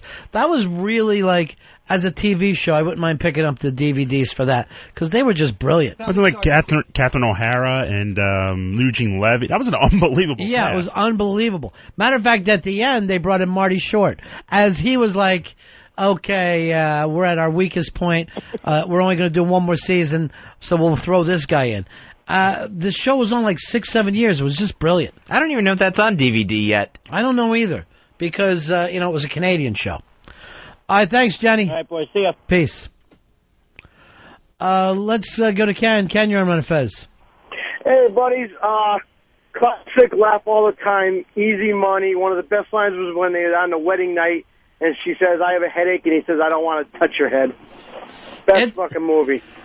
There's something about that film that just works. The guy who doesn't give a shit, yet he's still trying to be a dad. Great film. I think not so much Easy Money with me, but in the Rodney Dangerfield, it's Back to School, where I love the line, fuck Kurt Vonnegut. And then here's Dan. It's your timing. That works, Fezzy. Seriously. That's the thing that I think about it, is that you've taken the time to really learn these lines and nail them. Dan, you're on Ron and Fez. Yeah, planes, trains, automobiles, laugh my ass off, but at the end I also shed a little tear. You do have that tiny little tear until you find out that, yes, he is taking him home. And then they play that song as he's thinking, wait a minute. He says he never gets home.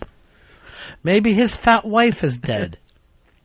It will get you every time, laugh-wise and sentimental-wise. Sometimes people try to tell you that, fucking Steve Martin is a hack or not happening or whatever, but there are some high points in that guy's career.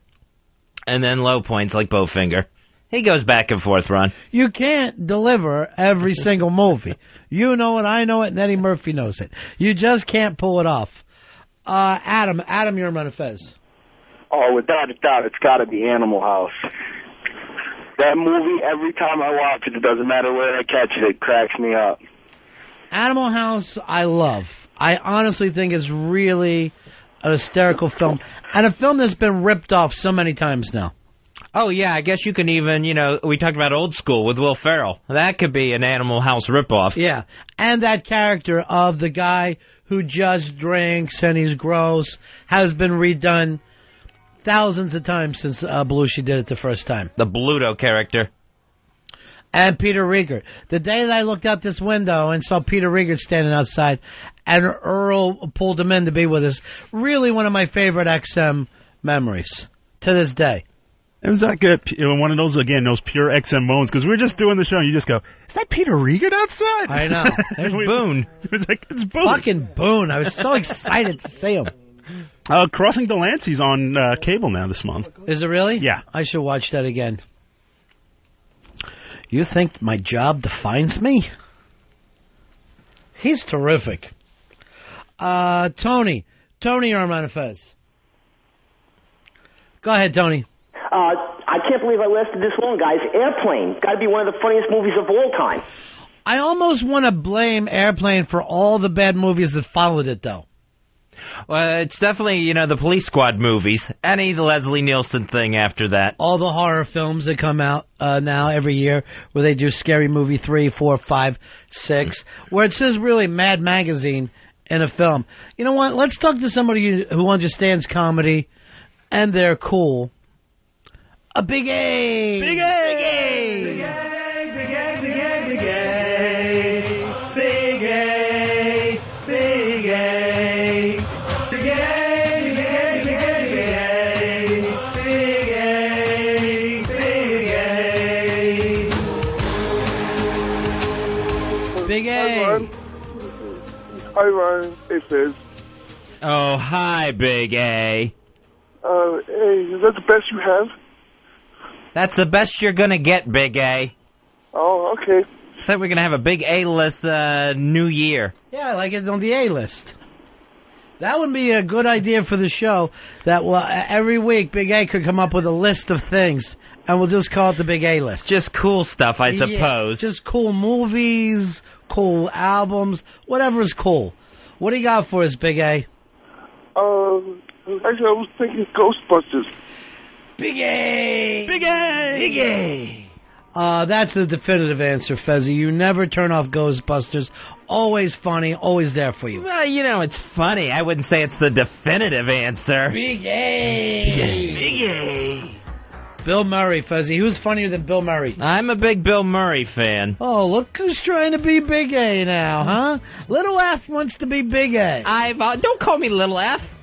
I've always been a Bill Murray fan, long before Big A came around. Big A! Big A!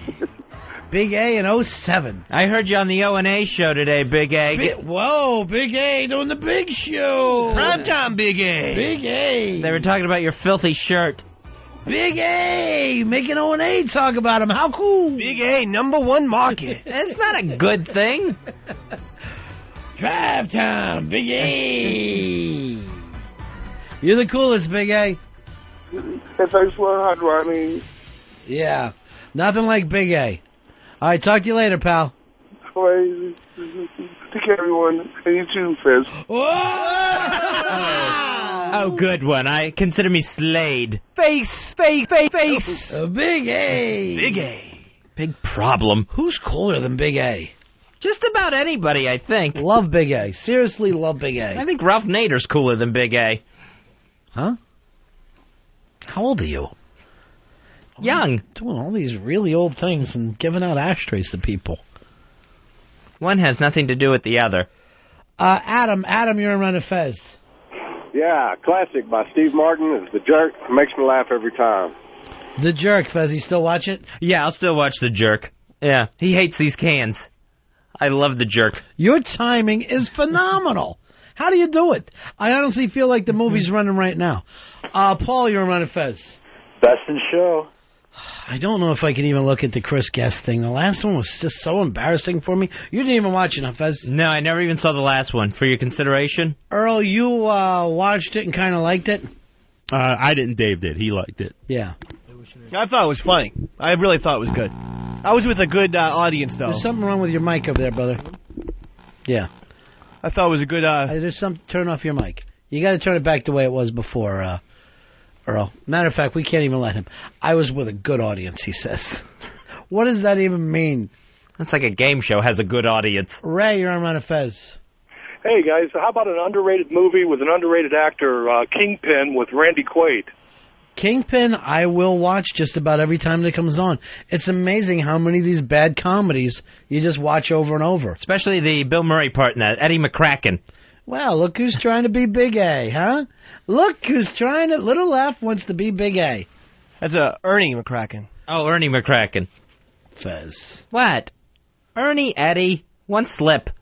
Big A. Big A. Big A. Big A had nothing to do with that. Why don't you become Little A? You start and dress like him. I am not going to dress like him in a dirty radio station T-shirt. What's wrong with that? It's the new look. It's grunge. This is what the kids are doing. They're grunging it up a little bit. It's beyond grunge. It's gross. It's punk rock. Punk rock. Nick, you're on Ron and Fez. Whoops, let me go back to you. Nick, you're on the air. How you doing, pal? Still funny movie, Richard Dreyfuss, Let It Ride. Anybody that's been to any horse track or dog track knows every single character from that movie. They all exist. It's almost like a reality movie. Yeah, David Johansen is amazing as the loser in that film. That movie, every time I watch it, it has me on the edge of my seat wishing he would stop betting. Just wishing he would stop. The whole film is about going for it. I know, but he makes me so nervous when he goes for it. Do you realize that if he stopped, we wouldn't have a film? It would be as dull as your life. You're the exact opposite of a Big A. Big A. That's good. I want to be the big opposite. Why don't you put on one of your Eddie McCracken films that you love so much? It was a mistake. It was Ernie. Hey, you know who doesn't make mistakes? Who? Big A. Big A. Big A. Big A. Big A. He's made plenty. Name one. When he got made fun of on the O&A show for... Big A on O&A! Woo! Big Apple for Big A! Big A! Hey, One Night, you're on Ron and Fez. My movie that I can never turn off is Roxanne, and I gotta say, Fez cannot be Little A because he does not have a Little A. What's that mean? This man is obsessed with my ass. What are you talking about? He thinks... You know him from before? No. But if he's going to call up and say, I don't have a little A, it means he's checking out my A to begin with. That means your ass? Yeah. I'm not big on just acting like the initials are what things are, so I never know. That's what he meant. Trust me on it, Ron. I'm going to have to. Ralph, you're on Ron and Fez. Hey, Ronnie. Yeah. I'd have to go with Happy Gilmore. You know what? I should hate that film, and I never turn it off. Never turn it off. I'm more of a Billy Madison. I love Happy Gilmore, but I like Billy Madison. That'll make me laugh a little bit more. Eddie McCracken in that one, too, Fez? No. All right, Ken from Portland writes in, I don't know why Harold Ramis isn't a national hero. You're talking about movies that make you laugh. Ramis wrote Animal House, Meatballs, Caddyshack, Stripes, Ghostbusters, Back to School, and Groundhog Day. That is a hell of a resume. And yet, if you're talking about great comedic minds, no one ever brings up Howard Ramis. No, he only gets remembered as the other Ghostbuster. The unfunny Ghostbuster. Exactly. Egon. Eddie. It was Egon, I'm pretty sure. Eddie McCracken. Now I'm a little unsure, but I think it was Egon. Phil, you're on Ron and Fez. What about Blazing Saddles? That's one kind of so stupid that you can't turn off. You know what? Blazing Saddles never really plays on cable that much. None of the Mel Brooks stuff does. Yeah, you never see that. You never see the producers, anything. Young Frankenstein? The producers is the one that you see more than the others. By the way, they got the new producers on. Have you seen that? I've never watched that. Unwatchable.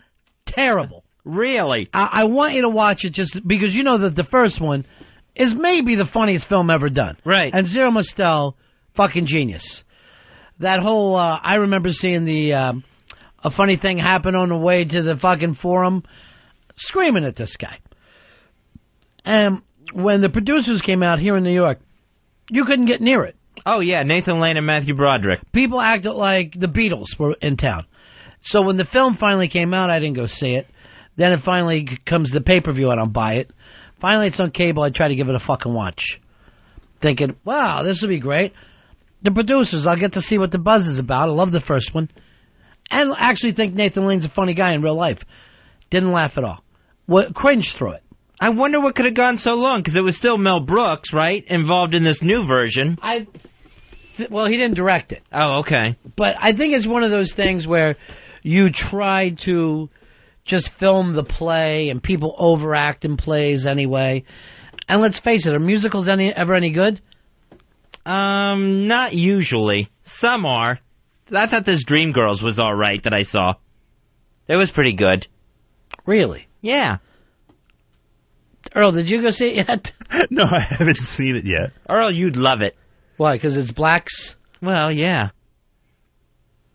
And doing very well in the music industry. Well, it's supposedly about the Supremes, right? Yeah. Yeah, you can tell it's the Supremes and Berry Gordy, and I guess the Eddie Murphy character is supposed to be Marvin Gaye. Well, I think he's supposed to be a lot of different guys, right?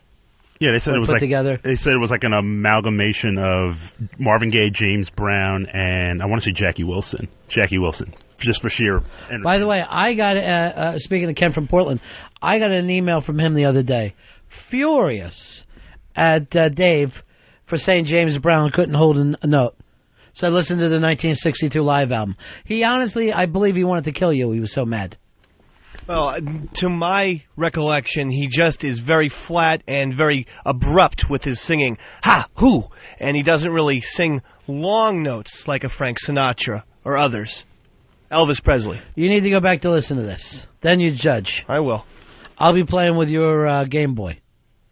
So I won't be able to do it with you. Has James Brown been buried yet? I know that funeral was going on for a really long time. I think him and Gerald Ford were competing to see who could stay out of the ground the longest. Gerald Ford got buried yesterday? Yeah, I think they finally put him in the ground. Boy, you know, the whole idea of that coffin thing is just so gross. I mean, I understand go back to the earth, dust to dust thing, but doesn't the coffin separate you from that and all the chemicals that they put in your body? And it just feels like you're laying in a box forever. Yeah, and then your box goes in a box because you get in that big concrete vault where they lay the coffin in. Disgusting, right? Yeah, so the coffin isn't even in the ground. It's very bizarre. It doesn't seem like it makes sense anymore. Like we should be shot into space. When a person dies, they should just evaporate and you should just see a light heading up to the heavens. Something that has a little more class about it. That's why I like Star Wars. Just leaving the clothes behind. A mausoleum always gets me. I think it gets to me more than a grave. The fact that it's like a filing cabinet that they put you in. Yeah, I don't like the idea of that. No, I don't. To me, it seems like you're above the ground and you're too close to the surface. It feels like you're just behind a very thin piece of marble where anyone could stop by and start looking at you. You'd rather be hidden in the dirt? Yeah, I don't want anyone seeing me when I'm dead. But you can't imagine that in the future that... You embarrassed about the things you say? Yeah. Yeah, well, you got us into this. Now what? Now what is what I'm asking you. That's what I was thinking the whole night, last night, walking home. Wrestler, motherfucking son of a bitch. But you got to know that you're not going to stay there for eternity, that we're going to have to dig up these graves sooner or later. Yeah, I guess you don't see... I mean... The old cemeteries that you see are like the famous ones that aren't going to go away. But how old are they? 200 years old? Yeah. In this country? Right. How many people have been buried since the beginning of time? So all these grave things have been moved. That's a really creepy thought, just all the people that, where you walk around, someone's probably been buried there at some point in the history of the world. No matter where you're walking, you're probably walking on a grave. Yeah, you're walking on graves. That's all it is. It's all just like a big kaleidoscope where it's one thing and it turns and it's something else. One moment it's, it's dinosaurs. The next moment it's monkeys, then people. And I believe next it'll be the bees. The bees will take over. I got that from War Games. Hello, Joshua? That's my War Games impression. You're doing a lot of them today. You really got Anthony on the run with these impressions you're doing. That's the professor talking to his computer. Hello, Joshua. Here's Paul. Paul, you're on the Ron and Fez show. Go ahead, Paul. Lost you. He had a good one, too. Joe, you're on Ron and Fez. Hey, I'm thinking of Clerks as a movie I can't turn off. I always laugh at. Laugh my ass off at Clerks. Never And turn Deliverance. it off. And again, no matter where I happen to jump in at. Here's Balls hanging low. You're on the Ron and Fez show. Yeah, I would say a movie that the more times you watch it over and over, the funnier it gets would be Office Space. Office Space works for everybody. The weird thing is, it doesn't go to any kind of crescendo towards the end. It kind of peters out. Where you're okay just quitting on that film anywhere. Office Space, I watched it once, saw a little bit too much of myself in it, never watched it again. Oh, what was that, The stapler incident. I had no idea. I had never seen Office Space, and when I'm in the actual office, I want my stapler and everything else to stay on my desk. I don't like people walking off with my pen, anything. When we used to work at NEW, almost every night Fez and I would come in, and in our office there were only a couple of desks, so when Fez and I weren't using them, the interns or producers used the desk, whatever. Now me, I'm not big on personal space. Doesn't matter to me where I am. Fez always likes a little personal space, likes things set up, and he always felt like his stapler was missing. So he would come in there and he would get really mad before the show, and he would go like this. Have you seen my stapler? Have you seen my stapler? And he would be questioning all the guys. And everybody would be snickering because you even kind of look like that guy from Office Space. Stephen Root. So, everybody would laugh, and it would happen 3-4 times a week. So finally I was like, Fez, have you seen Office Space? That's why people are laughing. Because, the funny thing about Fez for being a funny guy, you don't like when people laugh at you. No, I don't care for it. Yeah. It's hurtful. And yet, it seems like you set that out. That's your life's work. Yeah, it's a little bit of a conflict there, I guess. Right. Something I got to get reconciled. Yeah, like you're on the radio, but you don't like when people listen to you. It's a very odd thing. So when he finally went back and watched this film, you couldn't handle it. No, I watch it, and all of a sudden I see this guy demanding his stapler, this idiot character, and I just sat there horrified watching this thing, and couldn't believe that I had gone out and purchased the DVD to watch it. Right. I didn't catch it on cable. I purposely set out to watch this thing. Somebody went and made that actual stapler because they never made staplers in that color that they have in that movie, and it got so popular that everybody wanted to buy that stapler for the annoying guy at work who wants to know where his stapler is. I guess every workplace has a Fez or a Fez Watley, so they wanted to go out and get this.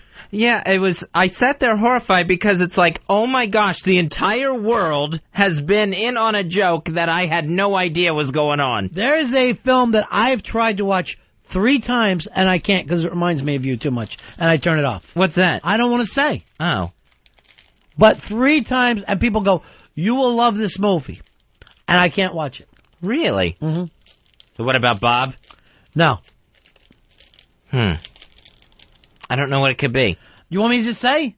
If you want to. I don't want to. I wanted to keep it a secret. Then don't. I'm going to just say it then. Then don't. No, don't say it? No, not if it...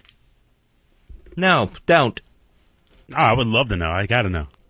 I can't say it. No. If Fez doesn't want me to say, I'm not going to say. Rich, you're on Ron and Fez. Yeah, Cable Guy. I mean, one of the best movies I've ever seen. A lot of people don't like it, but I can't stop watching it. I'll watch it every night. For some reason, they all attacked Jim Carrey when this film came out. Yeah, because apparently it was like too dark of a comedy or too dark of a character. Now, I don't understand that at all now in hindsight. It seems like it's lovable and fun. I remember seeing a preview screening of it, packed theater here in Manhattan. You could hear a pin drop at the end of this movie. Everyone's like, "Oh, wasn't like The Mask or anything." And I'm cracked. There was lines I was cracking. I know. Up I thought it was a scream. When he's playing basketball and with the really bad elbow pads, and he's just doing all this stuff. I mean, and I'm cracking up, and all these little pop culture references. I guess it's just time to turn on the guy. That's all. Have you seen the previews of this film 23? Some kind of scary movie that he's done? Yeah, I saw it before when I saw Children of Men, and again, you could hear a pin drop in the preview. Hey, Smoke, what do you got for us, buddy? Now, I got nothing against you personally, but you were wanted by authorities, and you're a bad influence in this household, in my opinion. I'm going into town to see about getting some shots for the baby. When I can get back, you better be gone. I'll kick you out myself. We got some family now. Raising Arizona, another Coen Brothers movie. Fucking panic. That film doesn't have a single setup line, a single straight line in the entire film. It is a film where every single line is hysterical. And yet, not a big hit with the fucking hayseeds. Even though that's, I think, where I probably got the term hayseeds. It may be my favorite Holly Hunter movie. I don't know what to say back to that, Fez. I just want to give you love. I just want to send you love back. Maybe later we'll have the big A list where he does his best to worst Holly Hunter movies. Let me go over here to, let's go to Mike. Mike, you're on Fez. Hey, buddies, hey, before I give you my movie, I just want to give a shout-out to a friend of mine in New York.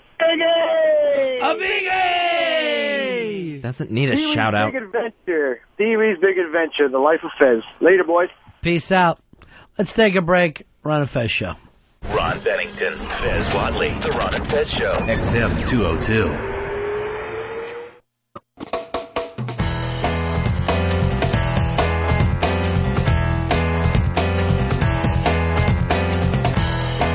Back with the Ron and Fez Show. Yesterday, we got a chance to talk to Wesley Autry. He was the man in Harlem. You probably saw it on the news or in the papers. He saved the man who had had a seizure and fallen off the subway platform onto the tracks. What he did was he went onto the tracks, tried to get the guy out of there, couldn't do it because the train was coming, so he just covered the man with his own body as the train was coming in, and then the train actually passed safely over them. So we have this conversation with the hero Wesley Autry. Hey, Wesley, welcome to the Ron and Fez Show, my friend. Okay, thank you. How crazy have things been for you in the last 24 hours? Oh, man, 3 hours of sleep, paparazzi, cameramen following me around, and, you know, I'm being interviewed by, maybe I done had about 10 or 20 interviews already, you know, and, you know, I mean, what I done, you know what I'm saying? I mean, I don't feel like I was no hero. I just saw someone in distress. And, I mean, maybe not many New Yorkers would have done what I done. But, you know, if I had to do it all over again, I would. You know, I like helping people. You know what I'm saying? I always was the type of guy that would come to people rescues. And today, you know what I'm saying, my split second decision paid off because I came out unharmed and the young man came out with slight bruises or whatever, but we both are very much alive. So You had the chance to talk with him today, huh? I'm at the hospital now visiting him. And what is it like when you two guys are talking now about this shared experience? Because I guess he doesn't really remember much of it. Right. You know, but, you know, I came to meet him, and, you know, yesterday I came down to see him, but like I said, he was a little sedated, but today things are a little better, you know, and we sitting here chit-chatting, but at the same time, you know, like, you know, the media, you know what I'm saying, I'm up here with the parent, and, you know, I'm trying to get him the respect and the benefit of the doubt, you know. I'm trying to, you know, keep the media can come inside the hospital, right. And right now, you know, they got the young man under observation, and you know, he looks pretty good. His health is good, and he, you know, he wasn't touched by the train. You know, I made sure of that, you know, by locking my body down on his. Where's this going to go now? What have people asked you to do? National shows, the Today Show, Good Morning America? Well, I've been having a lot of offers, trips for Disney World, college funds for my daughters. You know, I mean, I didn't look for none of this, but you know, it's a blessing to have it. You know, stay wide open to all of it. Yeah.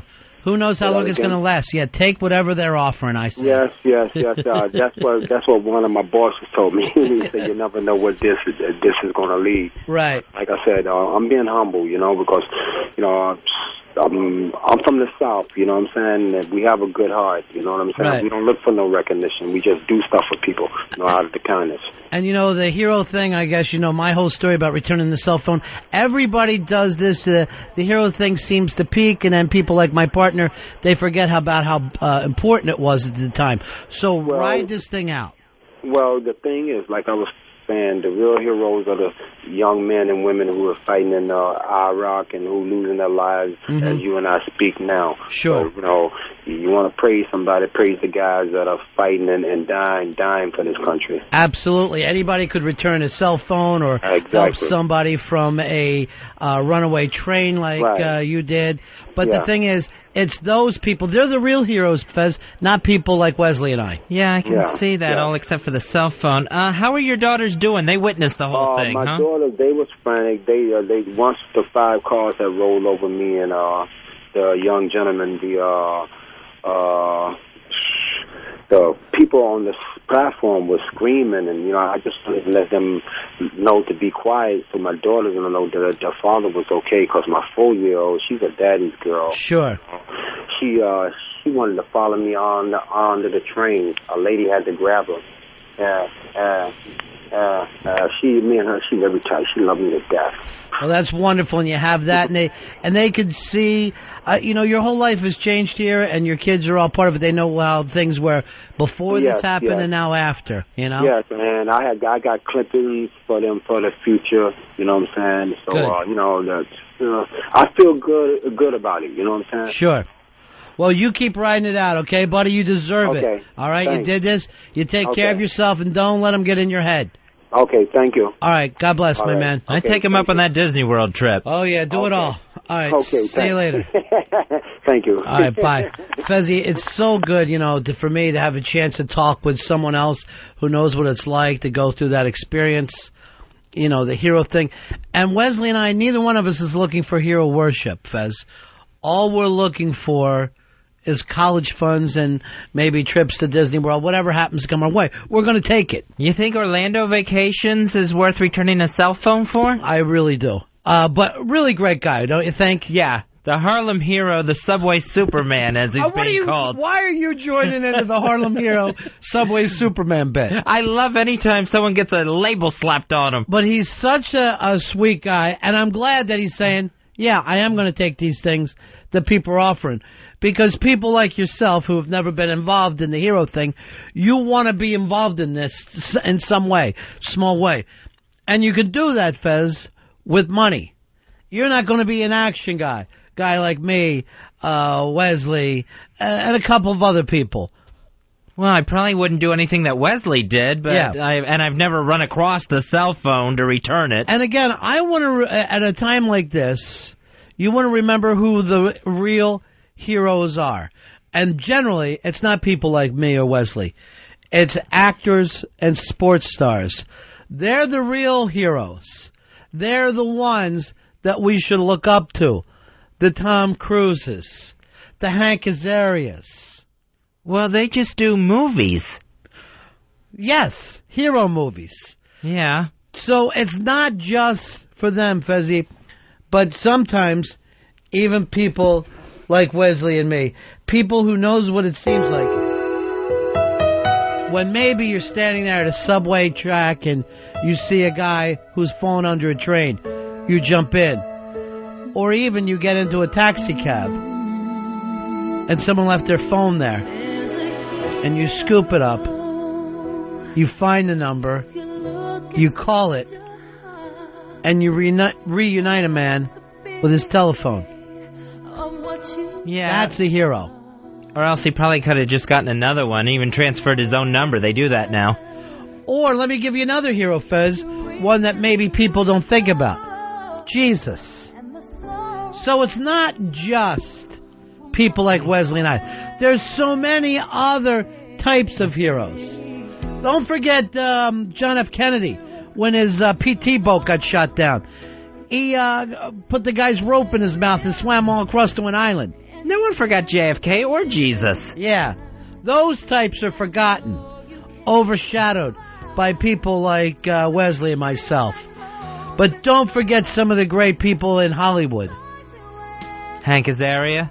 Hank Azaria. Perfect way of going. Right. Woody Harrelson. Another hero. Does he even do movies anymore? Anson Williams. Another person kids should look up to. Potsy. Yes. Potsy's a hero. Yeah. But this guy, great guy, right? Yeah, Wesley Autry. Congratulations to him. I'd like to see you do something to stand out. Maybe you could be the Harlem hero, the Subway Superman. I am not going up to Harlem just to save somebody. It's not going to happen. You'll be saving your own fat ass up there. As fast as I can. But it's great for me to finally have somebody who's been through the same experience. Well, his was a little different. He had to jump down on subway tracks, electrified subway tracks. Right. Well, I had to go through the guy's phone and figure out what the home number was and then call it. Yeah, it's nice to talk to people like that. Right now, the only people that can understand me, Wesley Autry, Jesus, obviously, and Hank Azaria. The big three. Well, four including me. Right. We call ourselves the Four Horsemen, and we all, throw up four fingers. Woo! Classy. Earl, nice get on that guy. Nothing but the best for my buddies. That was a nice get, Earl.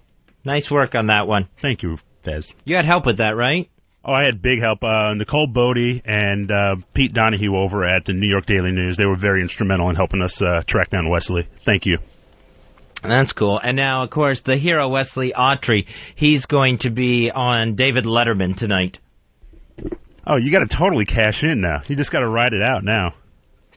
Yeah, hopefully he'll show up wearing his subway stained clothes. Just keep the whole hero uniform going. He's got to wear that little, what is that, the Playboy hat with the grease stain on the top of the hat? He's got to wear that hat. He's got his subway grease. That hat will probably end up in some sort of hero museum one day or something.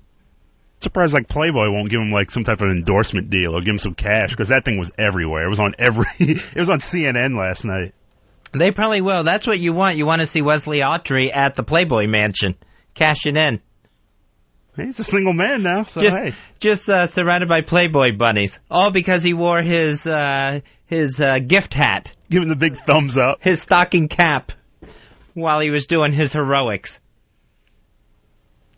So, all right, if someone could be a hero now and send someone else in here for me to talk with, I would appreciate it. That would be nice. If someone could be a hero that way. Wiki's here. Yeah, I know Wiki's here, but the show's still going on. Why is everyone out talking to Wiki? We can talk to Wiki after the show. We can talk. There'll be plenty of time to talk to him then. Hi, Wiki. Hi. How you doing, buddy? I'm doing good. How are you? He's taking us out for a big dinner tonight, Fezzy. Oh, nice. But he's limiting us to the left side of the menu. The left corner. That's not the Wiki I know. Yeah, we haven't eaten in a long time together, so let's... Yeah, we went back... It was all the way to Kraft was the last time we went out, Fez. Oh, man, that seems like forever ago. That's too long to go without you taking us to eat, Wiki. It is the best times. We have had the best times hanging out with your credit card. And, now, is Elo coming with us today? Yes, he's in town. Don't let him run on and on. He's in town, okay? too. Don't let him run on and on. Let's, I can't tell you how much the business bores me. So, I'll give him a minute to say stuff about the business, and then we'll get into talking about sides. I'm sure the is a wonderful product, and it's I know it's the forefront of XM satellite technology. The future's bright. What are we going to eat? Yeah. But could we please keep the chatter down so the lady can take our orders? You don't come to New York as much as you used to. No. You're all D.C. bound. Yeah. I miss seeing you guys, so, I'm up here for what, 2 hours? 2 hours? Yeah. Is that how long you staying? That's all you got me for, so. Back on the train? Yep, tonight. Back home to the little woman. Oh, yeah. That's the life. Big Bad Bill, Sweet William now. Only you're the only one left, Fez. Oh. You're the only single out of the old gang. And I'm a little nervous because, Valentine's Day's coming up in about a month. Mm-hmm. And I'm afraid my chick, Dawn Cumia, Anthony's sister. Right. I'm just scared to death she's going to be expecting a ring. Yeah. Well, maybe she'll get it from her real boyfriend. Who? Fat Opie? Patrick? The guy who looks like Opie, only much, much heavier? Yeah. No, they're just best friends. They're like girlfriends. You know why? What? Ronnie, Patrick is gay. Oh. I thought it was obvious to everybody. No, I didn't know. No, they're just like really good girlfriends. Tom, you're on Ron and Fez. Hey, I just wanted to know, I know exactly how that guy's kids feel, because before you returned the cell phone, I was worried. I didn't know how it was going to go. I was almost in tears. Well, that's what happens with hero stuff, and, you know, we don't want to make our loved ones feel fear, but we just keep going. Like whether you're diving under a train or returning a cell phone. I didn't know who was going to come. Could have been the Russian Mafia, but I stayed with it. I handed the cell phone over like a hero. I didn't realize returning the cell phone was such a dangerous situation. Oh, yeah, it is. Ryan, you're on the Ron and Fez show. Hey, Ron, I know exactly what movie you were referring to when you talked about you couldn't get through it. What's that? And it was about Fez. Is it Crumb? No, but now that one does make me nervous as well. I don't know. I will send someone into the big-ass prize closet for this. Here's what it is, Wiki. It's a film that came out. I try to watch it on cable. I cannot because it reminds me too much of Fez. Crump, nice job, but not the film I'm looking for. It's Bam. How you doing, Bam? Hey, how are you doing?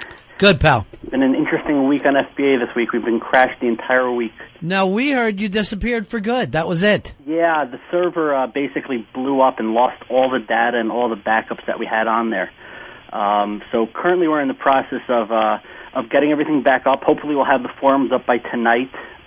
It's going to, we lost a lot of the data, so we're kind of set back a couple months on everything we had, but we'll be back up and running tonight or tomorrow. Now, is Dave out? Nah, Dave's still there. Damn, I was hoping he would be out. Just put him back in. So that's the website, fullblownaids.com. Usually if you hear AIDS is down, full-blown AIDS is down, that's a good thing. Mm-hmm. But apparently not in this case. We don't think about it as much as they do, I guess, in your community, Fez. My community? Roosevelt Island? Okay. Yeah. All right, thanks, Bam. Thanks. Have a good day. See you, pal. Look who it is. It's Stink Bomb. Stink Bomb, what do you got for us, buddy? Is the movie You Can't Get Through Brokeback Mountain? Because wasn't that the one that Wiki wanted to take you to? And, no, that's not it. There is a film out there. Cannot get through it. Reminds me too much of you, Fezzy, and I tell you the truth, makes me feel a little bad. Really? Mm-hmm. Yeah, well, that wouldn't be Brokeback Mountain. I mean, I've never been ranching. That would be insane. Yeah, I forgot. We used to do that gimmick that Wiki wants to take me to Brokeback Mountain. He's insisting. What is it about? And he's wearing a little cowboy hat to do it. Earl coming out with us tonight? Yes, he is. And Dave. All right. Dave, too? Dave, too. Dave is accepted finally after all this time. All right. Yeah. Part of the gang. Now, it was just about this time last year, Wiki. How many conversations did you and I have about Dave? Whether or not Dave was the guy, whether Dave would be in it for the long haul. I actually was all for Dave. You were. From the very beginning. I like Dave. And I struggled through it. I'm going, I like him, but he's so crazy that he may end up being useless. And Wiki used to call me at my house and talk for like an hour. And I'd just be going, I don't know. I'm not sure. Do you still feel the same way, Wiki? Yes, I You haven't changed your mind? No, not yet. There is a certain percentage of people who tell me they like the show more with Dave. Now, most people go, Dave ruins the show. I turn it off as soon as I hear him. But there is a percentage that I will actually go this far. They prefer Dave most over everything else on the show. Really? Yeah, I hear that from people. So it's there. It does exist. They'll say more Dave. Well, me and Mr. Wickland always had a wonderful relationship. Do you wish that you never started here with us, though? No, just what? No, just the opposite. I'm very happy about that. Will you be talking at this dinner, or are you and Earl going to play the? I'll be eating my ice, really quiet, and I'll be looking down, trying to see when Elo and Wiki have a joke and then giggle at it, like chewing the same piece of steak that should have been swallowed 40 minutes ago to avoid communication. Steak, you're really getting a little crazy here. Yeah. Let me go to Zod. Zod, you're on the Ron and Fez show. Hey, I think I know the film. What's that? 40-Year-Old Virgin. That's the winning cowbell? Have you seen the film, Fez? I have not seen it. 3 times I've tried to watch it. 3 times I've turned it off. It's too close. I may have to check this out to see what the similarities could be. It's almost like they've followed you around with a camera. Really? Yeah. It's freakish. They've got your apartment down, the whole thing, your lifestyle. It's scary. That's damn bizarre. Yeah, it is. That's very weird. You probably have a lawsuit. You could have written and acted and starred in this movie in a heartbeat. It might be worth checking it out then if we can sue. Have you seen it, Earl? No, I have not seen this film. I'm scared to watch this movie. Because of? Well, mainly because of Fez, and it kind of mirrors me a little bit, too. Oh, yeah, that is true. It was freaking me out a little bit, You kind of live the same lifestyle. Everything except that, the cheesy bicycle helmet and the bike. Outside of that, I'm like, oh, my God. That's me. That is so yeah, weird. that is. All right, but at what point, what age now do you think a guy has to be grown up by? That you have to start acting like an adult? I would say probably 45. Fez, you're ready to die almost at that age. Dave is still living like a kid at age 29. The difference is Dave does have sex. I give him credit for that. But other than that, he makes a Christmas list for his mom. He plays touch football with his family, wiffle ball. He does live like an oversized kid. And the constant Star Wars talk, Raiders of the Lost Ark, that's all a little embarrassing. See, I think he's a lot more babyish than me, a lot more immature. Boy, I don't know. I mean, what age do you feel like you stopped at, Earl? Because I'll at least give you 20. I'll feel like you've made it to a certain age. I mean, I started to feel like a real adult around 21. When I turned 21, I was. But I mean, what age do you feel like your growth stopped? Because you still are into. Your thing is at least it's The Rock, the obsession with Rock. Where Fez is cartoons. I was gonna say about 30, 33. Oh, I don't think so. There's no way your maturity age is 33. No way in the fucking world. I'm going to say it's 22, 23. Maybe just got out of college is the way you live. You still eat standing over a sink. And it's the sink here. No, I Wiki, I don't know if you know this, but this guy does not go home. Oh, I know. It's frightening. Every time I talk to him, where are you? At work. Yeah. 9 o'clock, 10 o'clock at night. Every time I talk to Earl, he's here. Yeah. He calls me a lot from here. Were you here last night when you checked in with me? Yes, I was. We were watching the Annie Leibovitz special together, and I'm like, and it occurs to me, he's not home. He's not going home. He likes the caller ID to show up that it's XM satellite radio when he calls somebody. Honestly, I got completely caught up in it. I came back here to drop some stuff off, and I just put it on. I was like, I'll watch 5 minutes. I ended up watching the whole. That was a great one, man. That American Masters is unbelievable TV. Ray, you're on Ron and Fez. Hey, is the name of the movie I Am Sam? You know what? That one kind of reminds me of Fez, too. I am not a retard trying to raise a daughter by myself. Bob, you're on Ron and Fez.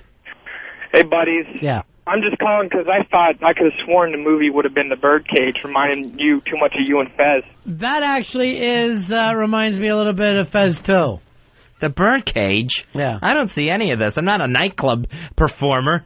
I don't have a nightclub in Miami Beach. Yeah, that would be a maturity level. But for some reason, have guys stopped growing up, Wiki? Have you noticed this? Even in your friend, people, they stay children.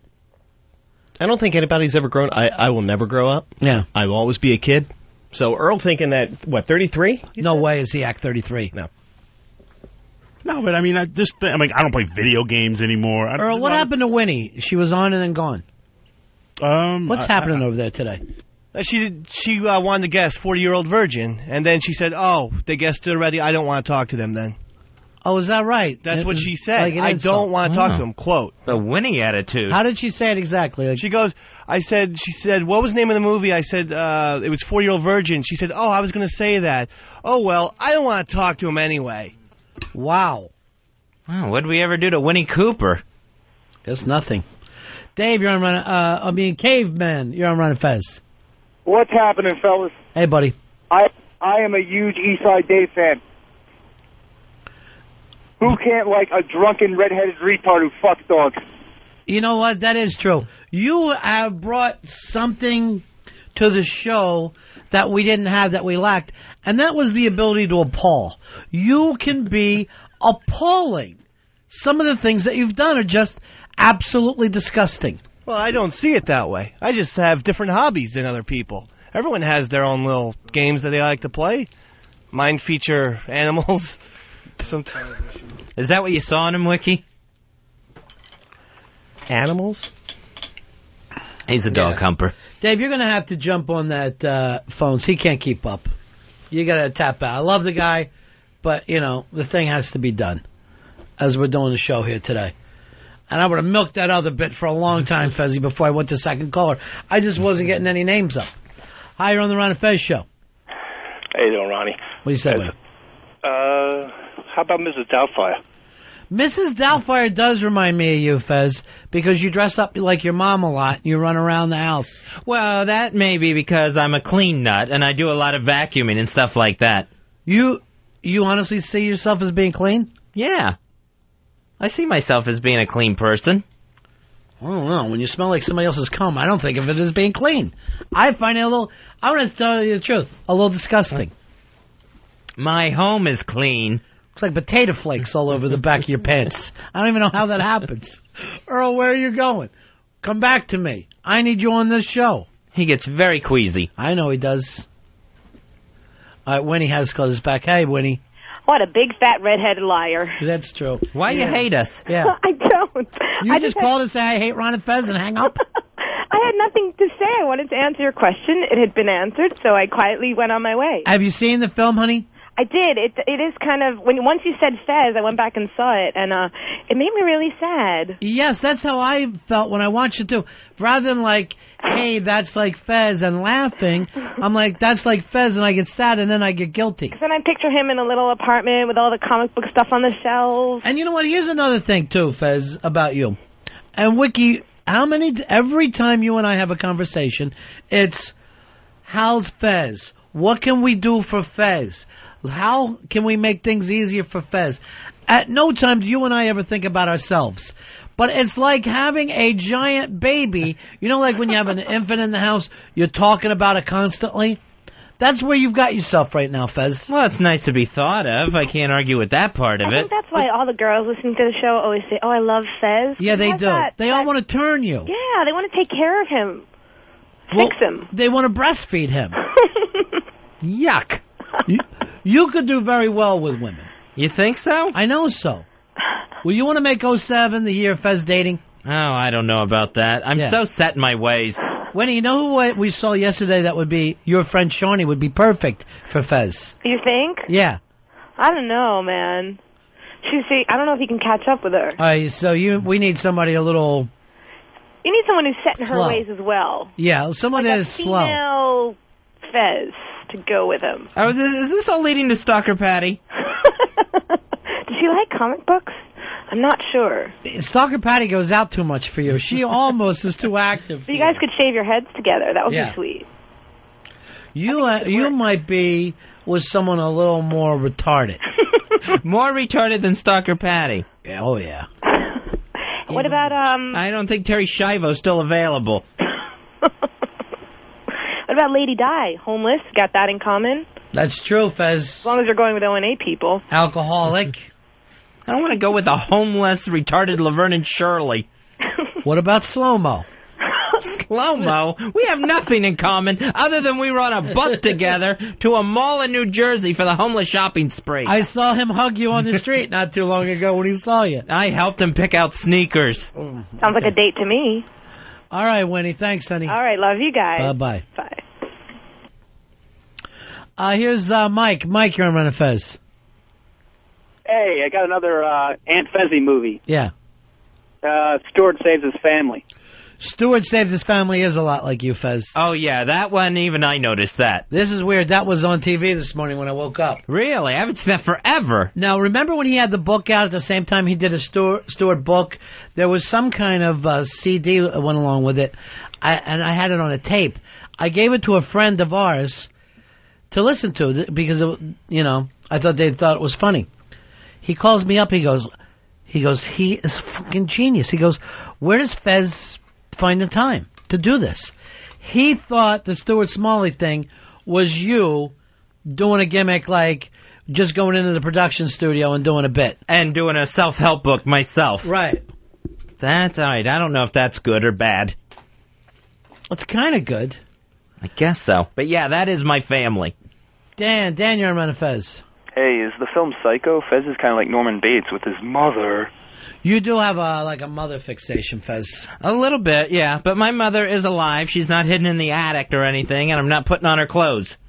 But you think about her constantly. I think about her, yeah. Yeah. I think about, times we've had some run-ins throughout my childhood. But, he'll be like, and I guarantee it'll come out like if we go out tonight, we go out to dinner with Wiki and Elo, he'll be like, well, Mom's missing a meal. Like, he'll bring it up like it's negative, and he'll be like, yeah, she wouldn't have any idea. And then sometimes you look over, he's on his cell phone. Yes, Mother. Yes, Mother. I'm like, who calls their mom? What 40-year-old virgin is calling their mom? Every now and then I gotta check in with the old lady. Why? She needs it. It's more for her than for me. Do you ever put the wig on and pretend you're her? No, I don't do that. Fez? No. Not often. Isaac, you're on Ron and Fez. Hey, what's up, Ronnie? I think the movie Fez reminds me of is Philadelphia. Ouch. All right, that's just cruel. That is just mean. That's just wishing bad things on me. And yet... I don't wish bad things on me. Oh. Brad, you're on Ron and Fez. I was thinking it was going to be Little Orphan Annie. Yeah. My dad's not rich. My adopted dad. Terry, you're on the Ron and Fez show. Go ahead, Terry. Hey, what's up, Ronnie? What you say, buddy? Hey, I was wondering, is Wiki going to have balls enough to let Fezzy figure the tip tonight? No, do not do that, Wiki. Fezzy doesn't know how to figure the tips, and he gives way too big a tips. No, what's funny is that every time we go out to dinner with Eric goes, just take care of the tab, just take care of it. Right. He never pays. Eric never pays. Always leaves it out there? Always leaves it out there for somebody else to pay. So I'll take care of the tip. I'll do it all. I'll take care of it. You know what? Tonight's on me. You guys don't have to do anything. Order whatever you want. I appreciate any meal that where I get out of doing the math. See? At the end. You know what? I want you to do, Fezzy, a switch into sweatpants before you go to eat, though. I want you to damage these guys. I want you to put on the eating sweats. Oh, that'd be nice. My food pants. My out-to-dinner pants. Pete, you're on Ron and Fez. Yeah, I'm wondering if that movie you're thinking of is Bill. William, Bill for short. A lot of people say retarded movies for you, Fez. Yeah, and I don't agree with it. I think it's people that are calling in here. They've somehow gotten this phone number and are just trying to hurt me. Do you think so? Yeah. I think they're purposely trying to hurt me. Mark, you're on Ron and Fez. What's up, guys? 12725. What do you say, my brother? Hooah! I think the movie that reminds me of Fez would be Gacy. John Wayne Gacy. So. The sad clown that kills kids under his house. I invite anyone to check my crawl spaces. I wouldn't dream of it. What could be found under there? There is not one boy's body in there. You must do something really dark to let off steam. Because you do not let off steam. That we know of. And when people go to me, what is Fez like this, blah, blah, blah, I really think to myself, after all these years, still a mystery. Still a mystery. Really? Mm-hmm. I think you know me as good as anyone. Yeah, basically what you see is what you get. There's not much more there. That's not enough, though. Everybody has something that they do. Yeah, I guess. But, I just don't do a whole lot. I like to go to my home and just kind of be there. So there's no, what's the word I'm looking for? Lustful urges? Oh, I'm sure there's urges. Sure. But I don't know. You just say sure. That's the mystery. Oh. Yeah. I don't know. I don't think I do anything unusual to blow off steam. I don't think that's any. It's not that you do anything unusual to blow off steam. You don't do anything usual to blow off steam. Oh, okay. That's where I'm going with this. Not that you have an odd habit. Here's Chuck. Chuck, you're on Ron and Fez. Go ahead, Chuck.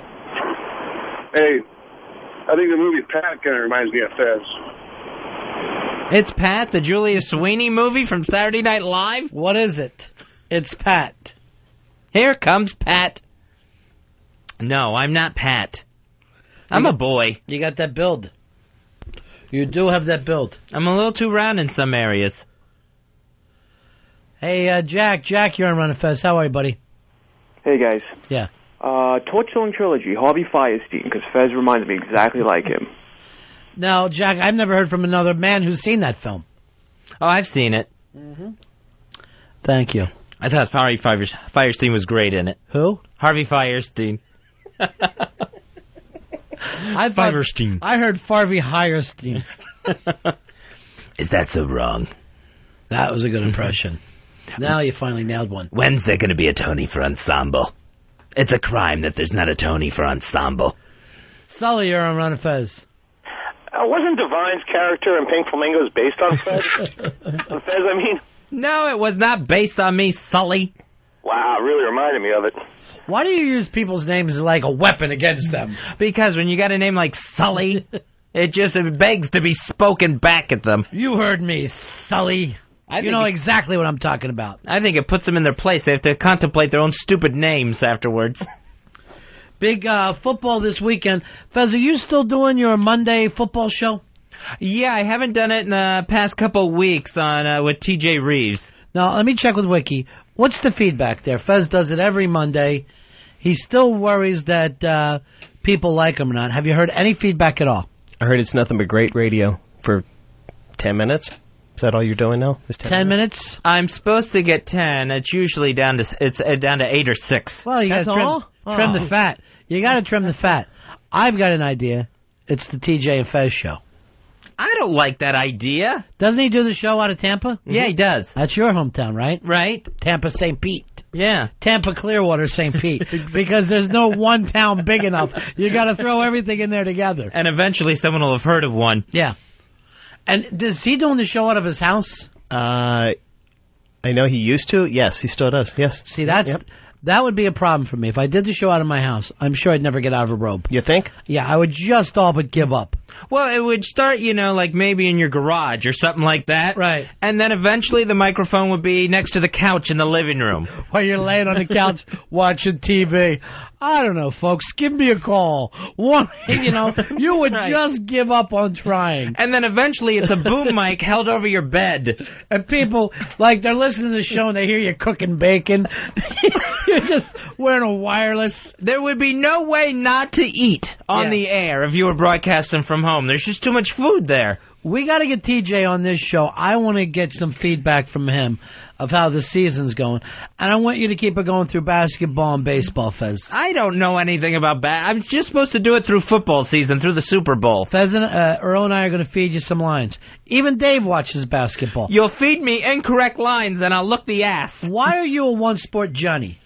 Why are you done? You say because you seem like a sports fan, but it's only the one sport. Yeah, it's almost like I pay so much attention to football, right? And NFL and college, that it's like by the end of it, I'm kind of burnt out and I can't get into another sport. But you're not a sports fan; you're just a football fan. Yeah, exactly. It's odd, though, isn't it? Yeah, I wouldn't consider myself a sports fan. Have you ever been to any other sporting events? I've been to some baseball games. Never basketball? No. Never hockey? No. Boxing? I went to one boxing. Yeah. Yeah. In Vegas. But, that to me, that was Vegas. That wasn't so much sports. Very odd. Well, I want you to get into it, the TJ and Fez show.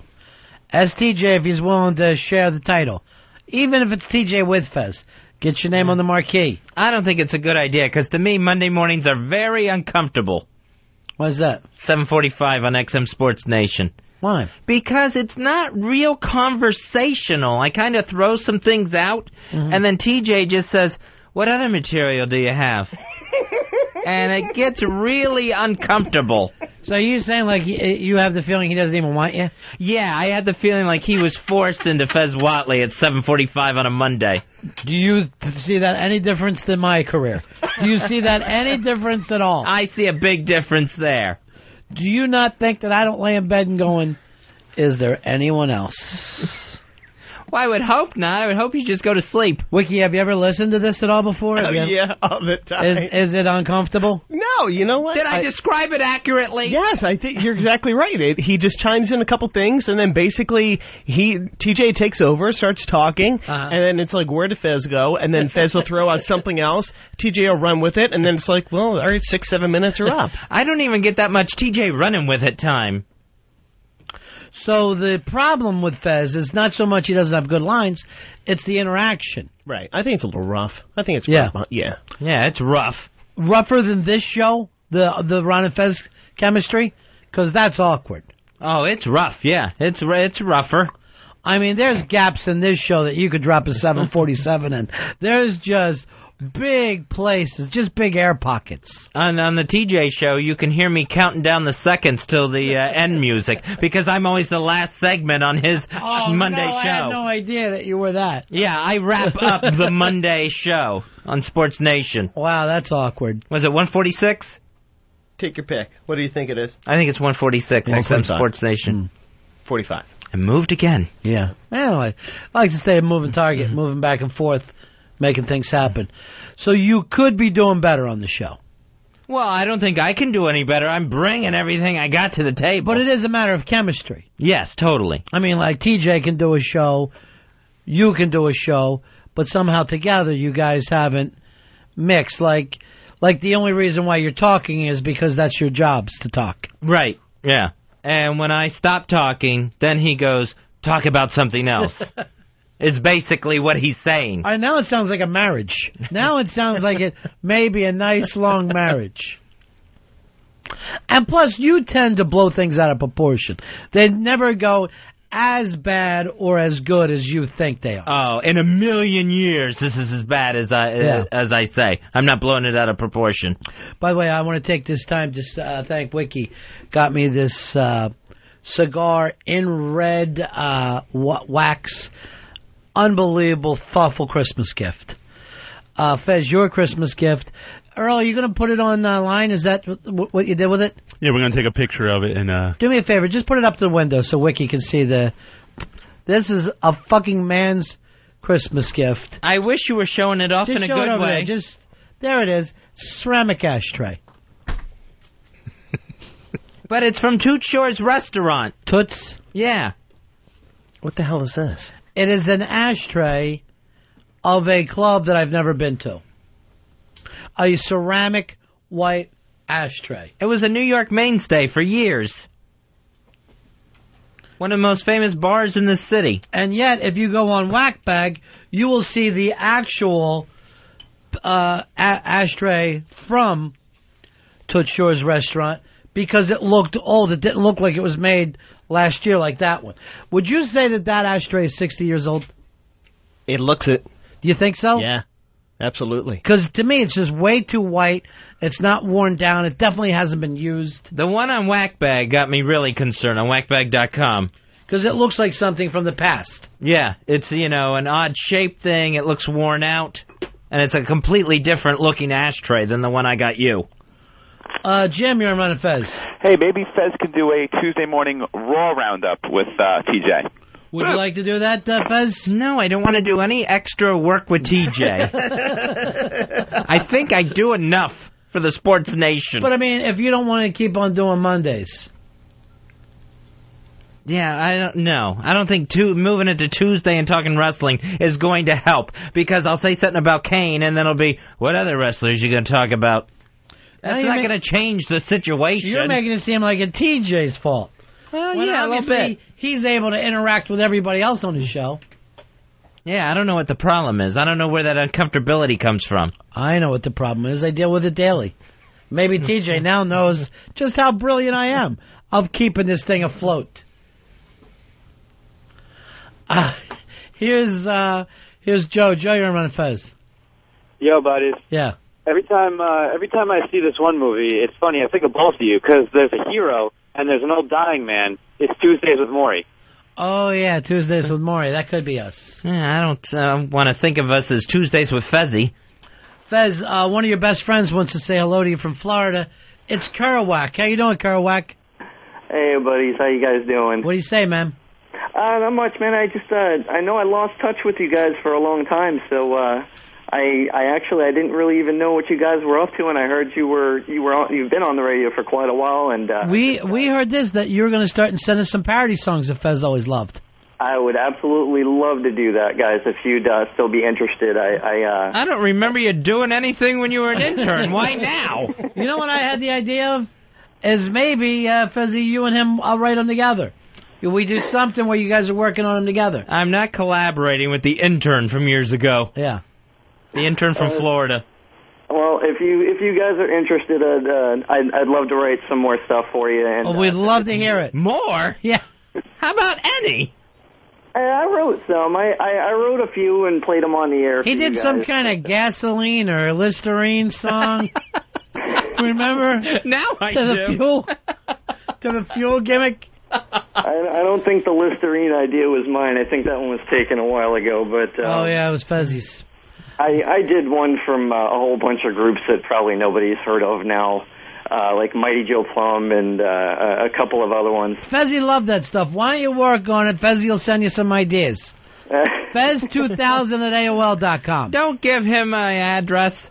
All right, talk to you later, Kerouac. All right, take it easy, guys. Peace out. It took him this long to find us. Phil, you're on Ron and Fez. Yeah, let Mr. Wickland know that according to my XM dial, 144 is XM Sports Oh, that's Nation. right. They moved it. My mistake. You're exactly right. They moved it down because of, well, they had to make a change at the end of the year. So, Uh-oh. Like they say, Sam Cooke said a change is going to come. It's a good change, though. Oh, good. Let's go to Larry. Larry, you're on Ron and Fez. Yeah, Fez, you got the Florida Gators who are defending basketball champions. You got the Gators who are playing for the BCS title. You got the Tampa Bay Lightning won the Stanley Cup a couple of seasons ago, and you got the Tampa Bay Devil Rays. And you hang your hat on the Buccaneers, Fez. You got a wealth of sports down there. You really do, Fezzy. There's plenty of sports. Not to mention, there's NASCAR in Florida. There's they do even a couple little surfing things now. Highlight. Great boxing out of Tampa, wrestling out of Tampa. Why are you just one sport, Johnny? Here he comes. There's only one sport, and Johnny knows them all. Football. It's the one that holds my interest. Football. That is the one. I've tried to follow other sports. I just don't get into it. How can you not get into baseball? I don't know. Maybe it's because football has so many fewer games. Maybe it's just easier to follow for me. Then you would like the Olympics. It's only every 4 years. I enjoy that every now and again. One race every 4 years. It would be your favorite sport. All right, we got to start and wrap this thing up here today. Wiki's taking us out to for dinner today. Thank you very much for that. You're welcome. I can't wait. It's great to see you again. I'm sorry it's taken so long to get back up here and see you again. It has taken a while. Yeah. Is TJ going to be there? I'd like to kick around a couple ideas for Fez. Oh, I hope not. If he's sitting at that table when I walk in, I am walking right back out. I thought you liked him. He's nice, but it's uncomfortable. Well, you guys have both been Bucks fans for a long time, right? Oh, yeah. Yeah, both Bucks. We can commiserate on that at least. Right. Which must really feel great for the other 49 states. For the rest of the sports nation. They hear about a 4-12 team. Is that what you ended up this year, 4-12? Yeah, 4-12. Wow, that's embarrassing. It's really, really bad. Too fitty. Terrible. Well, that's it for us. We'll see you guys on the flip-flop. We'll be back tomorrow right after 09. That's the end of my show. Donk. Satellite of love, satellite of love, satellite of. I've been told that you've been bold with Harry, Mark, and John. Monday and Tuesday, Wednesday to Thursday with Harry, Mark, and John. Satellites gone up to the skies. Things like that drive me out of my mind. I watched it for a little while. I love to watch things on TV.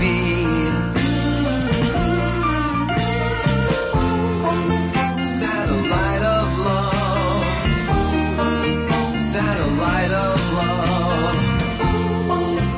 Satellite of love. Satellite of.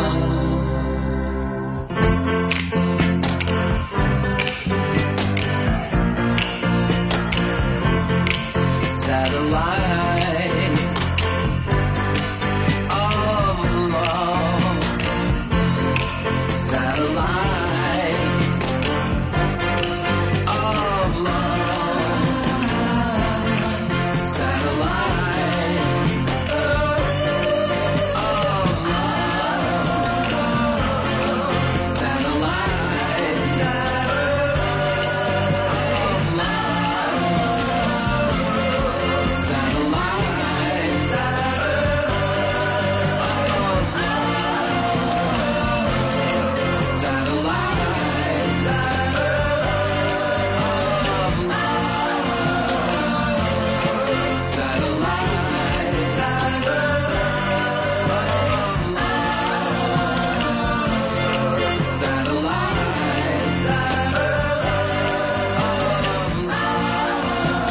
Ron Bennington, Fez Watley, The Ron and Fez Show. XM 202.